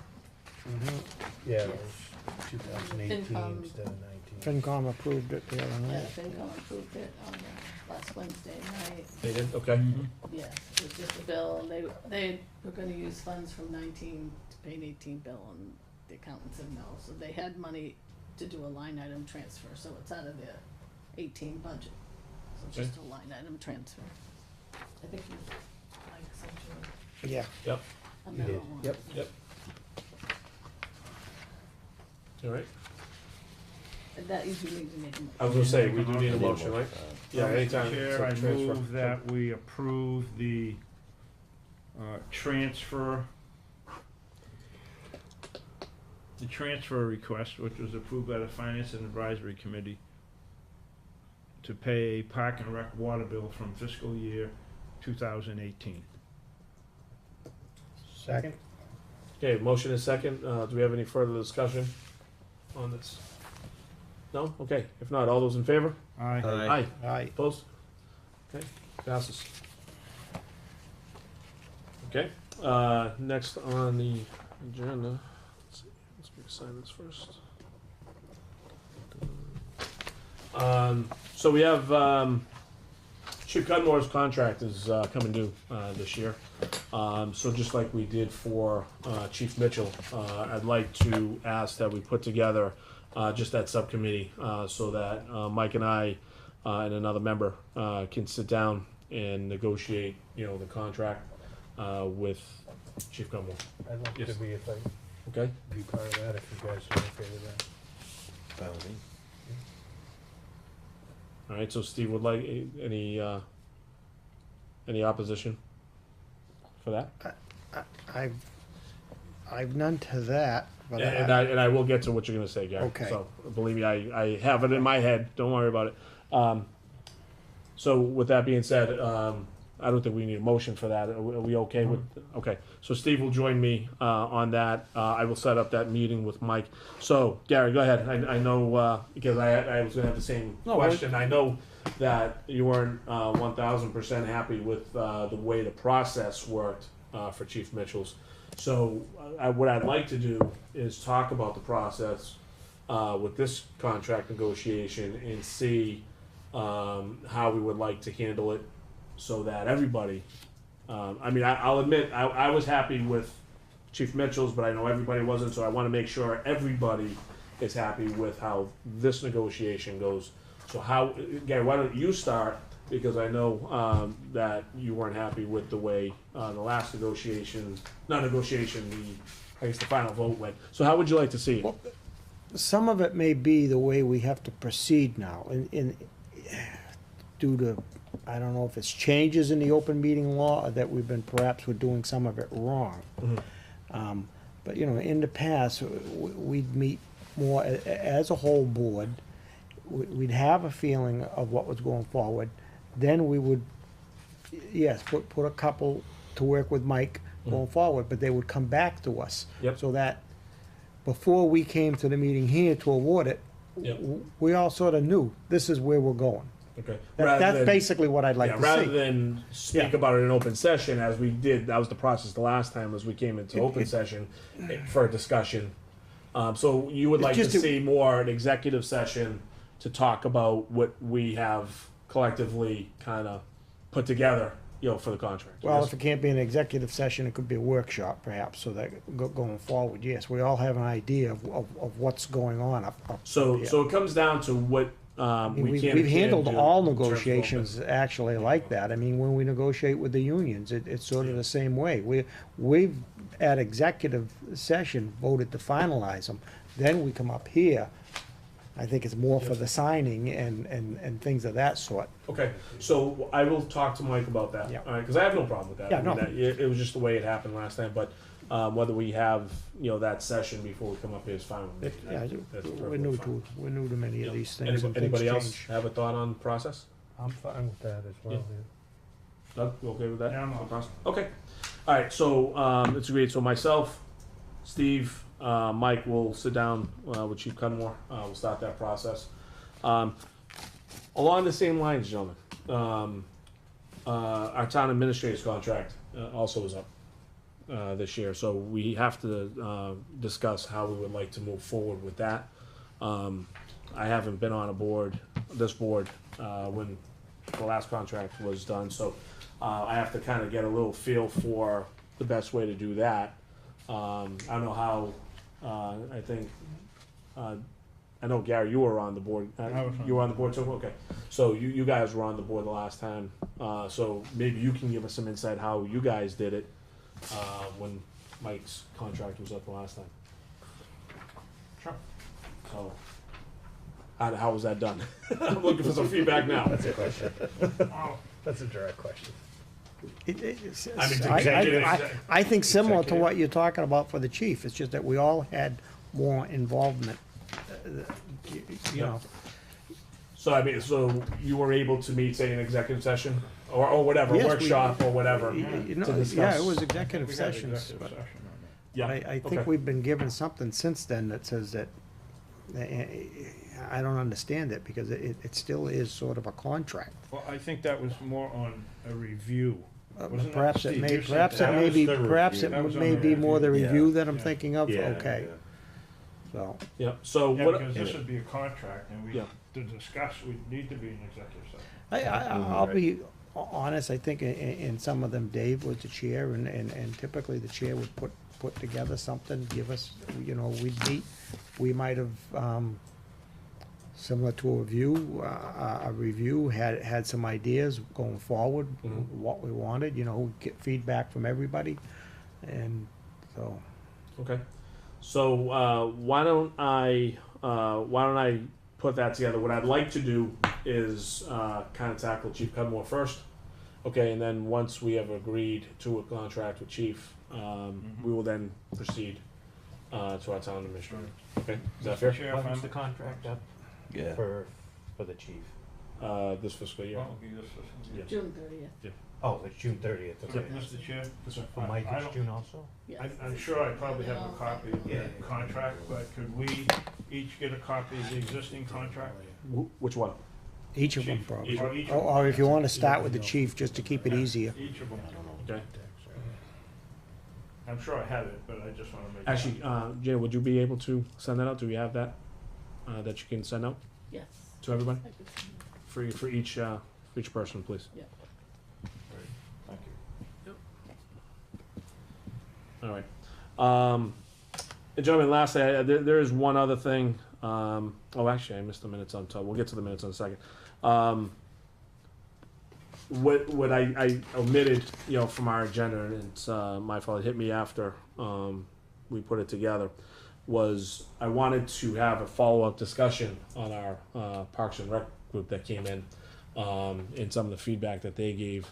And, I will tell you that after that meeting, it further prompted me to say I think we do need to change the makeup, okay, of Parks and Rec.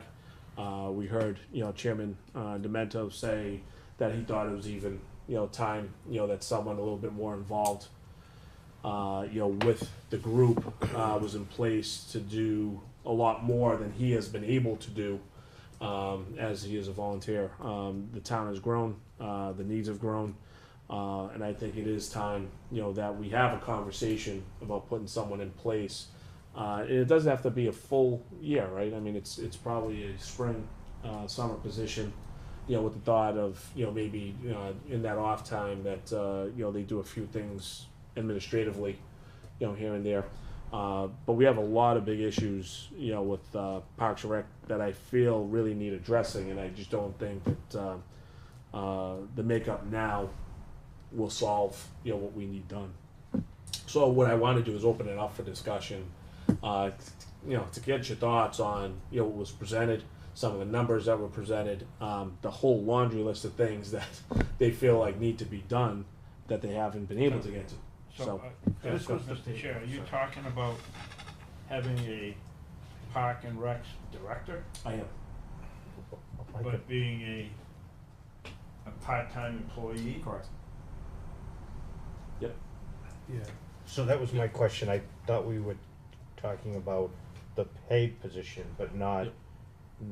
not changing the committee, the makeup of the committee. It was just Well, the makeup in the Adding- sense that, adding a person that's paid to help out with. having a director, Okay. but it would also, but that director, to me, would have his, folks in place.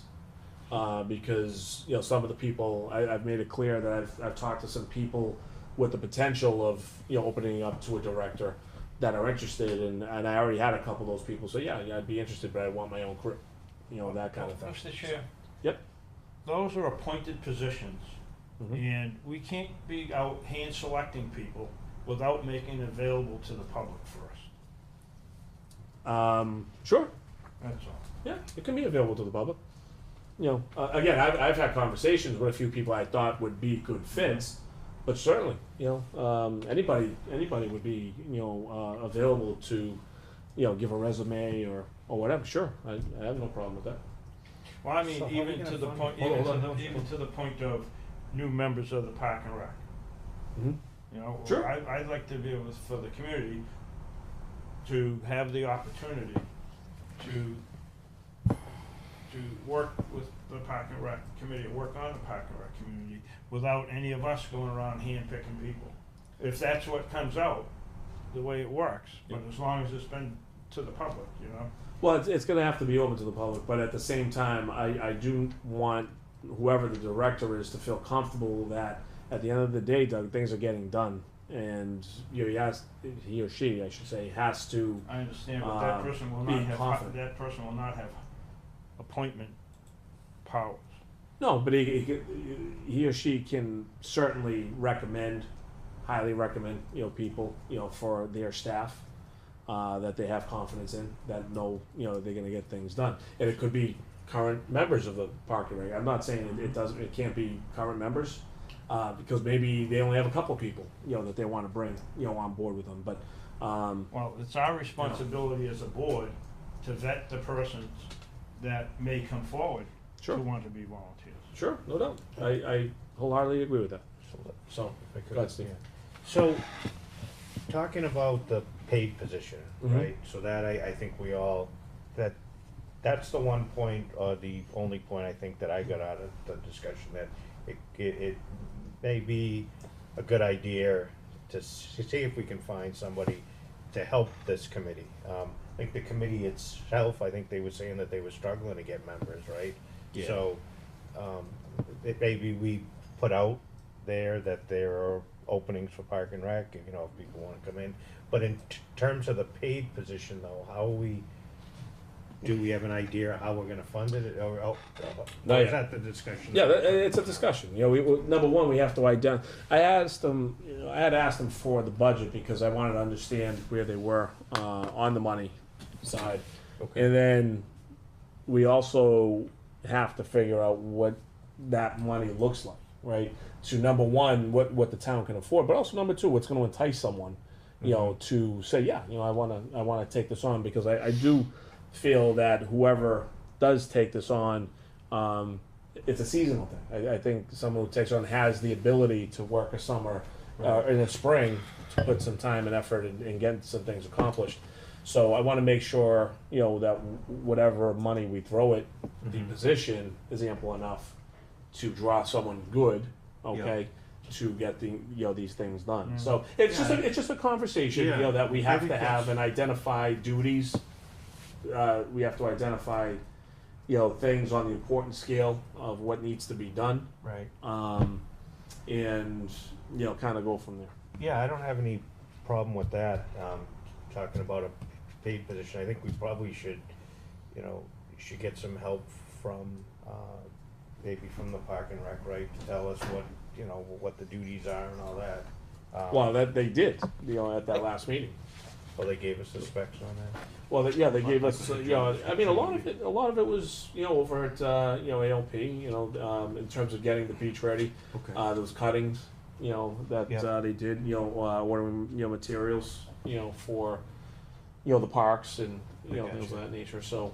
Yeah, I'd say, I mean, yeah, I'm okay with that. I think in terms of the committee itself, I think we follow that as we do any other appointments at, you know, the end of June 30th, we have people that would like to re-up, and then we vote, and that I think would be a good time to, you know, to have conversations like that. I'd be open to the actual paid position, but, Yep.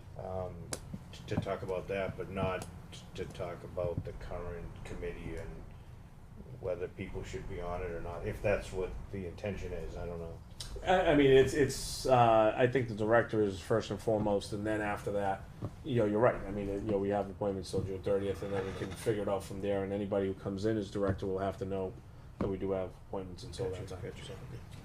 So, again, As you've been speaking, I've been seeing some frowning, so a lot of what you're saying, you're kinda driving this, but some of it hasn't been clear, there's questions as to the financing of this position. If perhaps you could work with Mike and get something down that we could look at, you know, a format. And I think you need to also have him get with town council as the legality of this. If they're, who is the hiring authority is one thing we need to know. I mean, are we the hiring authority, or is the Park and Rec Committee the hiring authority for their people? I mean, I see that as one thing. And also, if you're proposing a change, you know, we need to make sure that it fits within the town bylaws, that fits. And, but, you know, yeah, perhaps you could just, I'm struggling for the correct word, but perhaps you know it, you know, we've gotta see something in front of us as, hey, this is what we're proposing, this is what it's gonna cost, this is gonna be who's in Well, charge. this is what this is and that. conversation's about, is to draw out, you know, some of the questions, And- right? Some of, you know, maybe our process, some of what we would like to see. But I will say, you know, for me, gentlemen, it's, you know, I am overly frustrated with East Main Street. I feel like there's been plenty of time to make some headway, you know, and talking to, I'll just say some people, you know, it comes back to, you know, things haven't been filed, things haven't been followed up on the right way. Just things haven't been done correctly. And again, it's, you know, it has to go to the top of the house, because that's, you know, kind of who runs things. But I also appreciate the fact that they're all volunteers. They might not have the time, right, for everything that needs to be done moving forward. And that's why I am looking at the possibility of doing this now. So all these questions, I want to, you know, draw out these things, these questions, concerns, you know, at this meeting, so then we can take some steps to get something in front of us, have conversations about funding, you know, process, you know, bylaws, you know, who the hiring authority is, which are two good points, you know, so I'll certainly reach out to legal counsel as well on that, so. As far as a director, a part-time director, well, Park and Rec doesn't go to sleep for 6 months of the year. So if you're gonna have a director, that person would act more as a chair, I guess, of the Park and Rec. Is that what you have in your head? Or would the other members of the committee appoint a chair? Again, it's open for discussion. I would Well, say, if somebody's gonna be part-time, yeah, but You know, they meet Yep. all during the year, so. Yep. And that might be just a conversation we have with said director, you know, and say, hey, listen, most of your stuff is in that 6 month period, but part of this will be monthly meetings, you know, with your board and things like, you know, things like that, so. sorry, Gary. if I can continue to be bold enough, I mean, if perhaps what you're talking about is disbanding the Park and Rec Commission and hiring a director, like you might do with DPW, I mean, those things have been talked about, it got talked about with the clerk, perhaps not having that voted. I mean, if that's really your thought process, I say, get it out there. I mean, you know, that's why I said also work with Mike with this. Yeah. And, Oh, no, and we see will. what the plan is. I mean, if, you know, I'm not saying I would be supportive of it, but I certainly would want to be open-minded to what you're getting at. That's, so if that's perhaps what you're getting at, Yeah. I mean, you know, let's Gary, put it out there, I guess. is what I'm I mean, saying. I would want to put together the best case scenario where one's position for that 6 months was really devoting their time towards, you know, making some bigger strides than we're making now. Again, I'll go back to East Main Street. You know, for me, if we ever hired a director, that's numero uno, you know, for me, okay, is to get that completed, get the planning board what they need and everything else, although I know Jim is moving in that direction. But I just feel that, again, it's just getting to be a bigger position than the way it's structured now. You know, again, Jim sat right there and said so, and said as much. So, you know, I'll talk to Mike, you know, talk to legal counsel, kind of get, you know, some of these things answered. You know, check viability, you know, of something like this. You know, maybe we talk about, you know, not only with Mike, but as a board, you know, about, you know, the best way to structure, you know, something like this, if it is viable. and then take some, next steps. The good news is that we have some time here. It's not like Yeah. we have to get this done next week. We have a whole winter. Well, CPC is and, meeting, and if there's funding that's needed, that's where most of the funding for East Main Street has been coming from, and it's Yeah. been known that it's been being phased in. Yeah. But those meetings, we had our first meeting last week, and, going forward, we couldn't really have a meeting because we didn't have a quorum, but, the chair had come in with the dates of going forward and that, so we were able to look that over. But the project suggestion list will be opening up shortly, and then there'll be a close date. So, things of that sort will need, but if I got one more thing, and this I had written down, and under items not reasonably anticipated by the chair, as you said, even though it was on there. I had spoken with Mike and Janet last week, and I don't know if we really got an answer yet about whether Park and Rec can have alternate members. They're at a point right now, they've got 4 members out of 7. And if I think last week one of them was on vacation, they couldn't have a legal meeting. I'm willing to go on there temporarily. I brought up the question of alternate, but some things alternates are allowed, some aren't. I don't know if we ever got the answer on that. But they've got a meeting again later this week. I don't know where they are, whether they're planning on having a quorum. But, if this board would consider, if can't be an alternate, I would right now go on that board, just so at least they can meet and have a quorum. I'm not looking to do a lot with them. They're aware of that. I've spoken to them about it, but, they need to have a quorum to have real meetings and that. So, and, people come forward, you got my word, believe me, I'm more than willing to get, put in my letter of resignation and get off. That's all you'd have to do, right? I Yeah, don't think that's all I'd have to do. we need to If, do if anything special. if all of We a could- sudden, yeah. there is one, I think Janet said there's 5 appointed right now, but one of them may have stepped out. I'll try to find out at their next meeting if that person hasn't made any meetings, and then to get a letter from them that they're out. That leaves, so right now I think it's just 2 appointments are empty, but possibly there's gonna be 3, because they've been saying they've only got 4 members, and they need all 4 for that quorum. So, Okay. I don't know if you wanna somebody wants to take action on that. Did you ever figure out whether Well, they that's can the be thing, Jeff. alternates or not?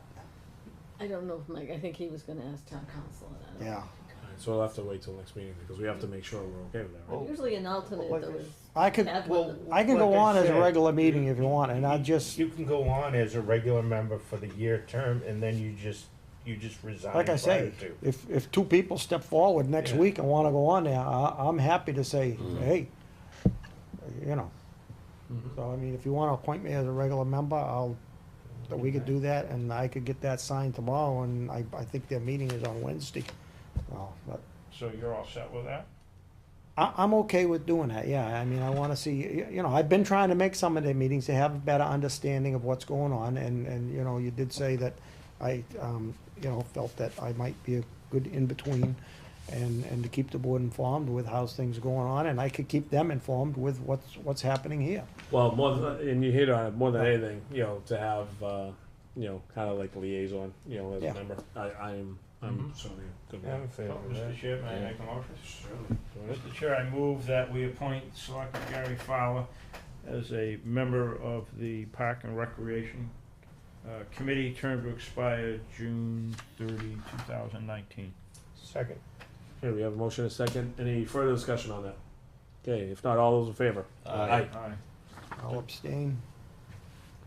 Hey, congratulations, kid. Hey, well, yeah, I haven't ran across my wife yet. but Get West- Then we'll add She knows that, we'll I've been add- going to the meetings anyways. We'll add good luck to that then, on top of congratulations. All right. Thank you, Gary. Yep, thank you. Thanks. Yeah, I hope it can be a good fit. So lastly, what we have, just the minutes for September 10th, sorry. Mr. Chair, I move that to accept the minutes as written for September 10th, 2018. Second. Motion and a second. Any further discussion on those minutes? Okay. Just one clarification, at the top, it's got, I think, you listed as clerk. Oh, yeah. How'd you even see I just checked that we're all there. You know that exactly. I read them. Really? There was one thing I found, it was the easy one. Oh, Good job. yeah, that's all I do, is to Thank see you. if we were all there. All right. Okay. Okay, so Anything else? do you need to, does he need to amend his motion? I don't think we, No? Janet. Okay. Any further discussion on the minutes? Okay. If not, all those in favor? Aye. Okay. Before we get going, anybody else have anything further they want to bring up? Wow. If I ask. Yeah, I actually do. I had not a conversation, but I got an email from Mike. Sounded like him and the light department, there's some project or planning potential for solar at the landfill. Yeah, the transfer station. Yeah, maybe we can have both the light department and Mike just kind of give us an update, you know, as to where they are and if, you know, if it is a viable project or not, or if it's just planning. I'd be interested in hearing about that. If I mean, if you're okay with that, Mr. Chair. Okay. Anybody else? I think that we, given the water update we got from the water department, I think we should ask them to come on in and at least keep us in the loop of what's taking place. I had a long conversation with John Trumbull today, and he went through it all. It was just the amount of organic material in the Duffy well is the one that's really got the most in it. And when you put the chlorine in and it interacts with them, it creates these THMs. So they had tested over the course of 4 quarters, and their average was 82.5 parts per billion, and it had to be 80. 80 parts per billion. But so they're in the process of identifying a new well that'll produce. And now this is not just one well that's causing the problem. They take 300 gallons a minute from each well, each of the 3 wells, and they mingle them together, and that's where they do their test. Okay. But the Duffy well is the one that's really tired, and they've already identified and drilled a couple of test sites for a new well. Okay. But that's where they are right now. They said the new well is really great, clean water, and that this whole issue should go away. But So I think that they should keep us in Yep. Well, if you remember, we had them in there for in here to give us an update, you know, not too long ago. So specifically, we want them in here, not so much to talk about the possibility of merging. No, just it's the- more the you know, to talk just about the update. actual water on the just update. update, and, Okay. you know, as the project goes along, so we know where it is. Yep. Okay. Because you're probably take the better part of a year before you get a new well in. Yep. Okay. All right. So I'll go ahead, Steve. So I had said, Mr. Chair, a template for, Yep. you know, looking to see, I think, when we had our first meeting about the merger, we talked about what the operational benefits were to have the 2 departments merge, like they're on the same payroll system and I forget the other thing, but so what I did is I just provided a template that's more on the financial side of things, right? So what's the cash flow look like? What's the balance sheet look like? What's the income? What's the synergies that we talked about? And most importantly, what impact is that going to have on the ratepayers? So I would hope that at some point, if they can get that information and present that to us. I know for me personally, that would make me feel a lot more comfortable being able to make a decision, you know, of which way I would wanna go on it.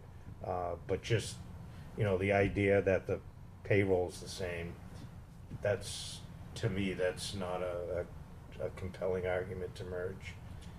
I know they sent out, So- you know, some questions to the public, you know, for some answers and things like that, but Have you all got a telephone call? I 'Cause have. I got the telephone survey. It took about 5 or 6 minutes. Yeah, I have not yet. Oh, okay. I haven't, You know, but I know they're doing that. But you know, I know that, you know, and they know they have to come back before us and everything. Okay. So I don't think they're ready. But yeah, we'll certainly have them in, you know, to kind of let us know, you know, what the update is, where they're at, kind of get some questions answered, you know, so forth and so on. So Okay. all right. Yeah, I've been talking to Nick Lawler from time to time, you know, about that. So. One more thing. Yep. Last weekend was the Camp Dennison open house, and Gary, Kip, and myself were there, and I think we cooked 266 hot dogs, Nice. and I don't think we dropped any on the ground. We ate a few. Or if- yeah, yeah, really. And then they came around with ice cream. but yeah, it was a great. It turned out to be a great day. It was a little cloudy. Awesome. You know, and you didn't know whether it was going to rain, but you weren't standing there broiling. Yeah. You know, so it was a great day as usual from Camp Dennison. They do a great thing over there. Yep. They even turned around and sent, I got a thank you note today, and Awesome. you know, Sweet. so for us being there, so it was a good time. And thank you guys for being there. Anybody else? All right. If not, for everybody at home, and for the board, our next meeting is October 15th of 2018. 7 o'clock, same bad time, same bad place. So yeah, if there is anything else, if I could hear a motion to adjourn, please. second. All right, motion is second. All those in favor? Aye. Aye. All right. Good night, everyone.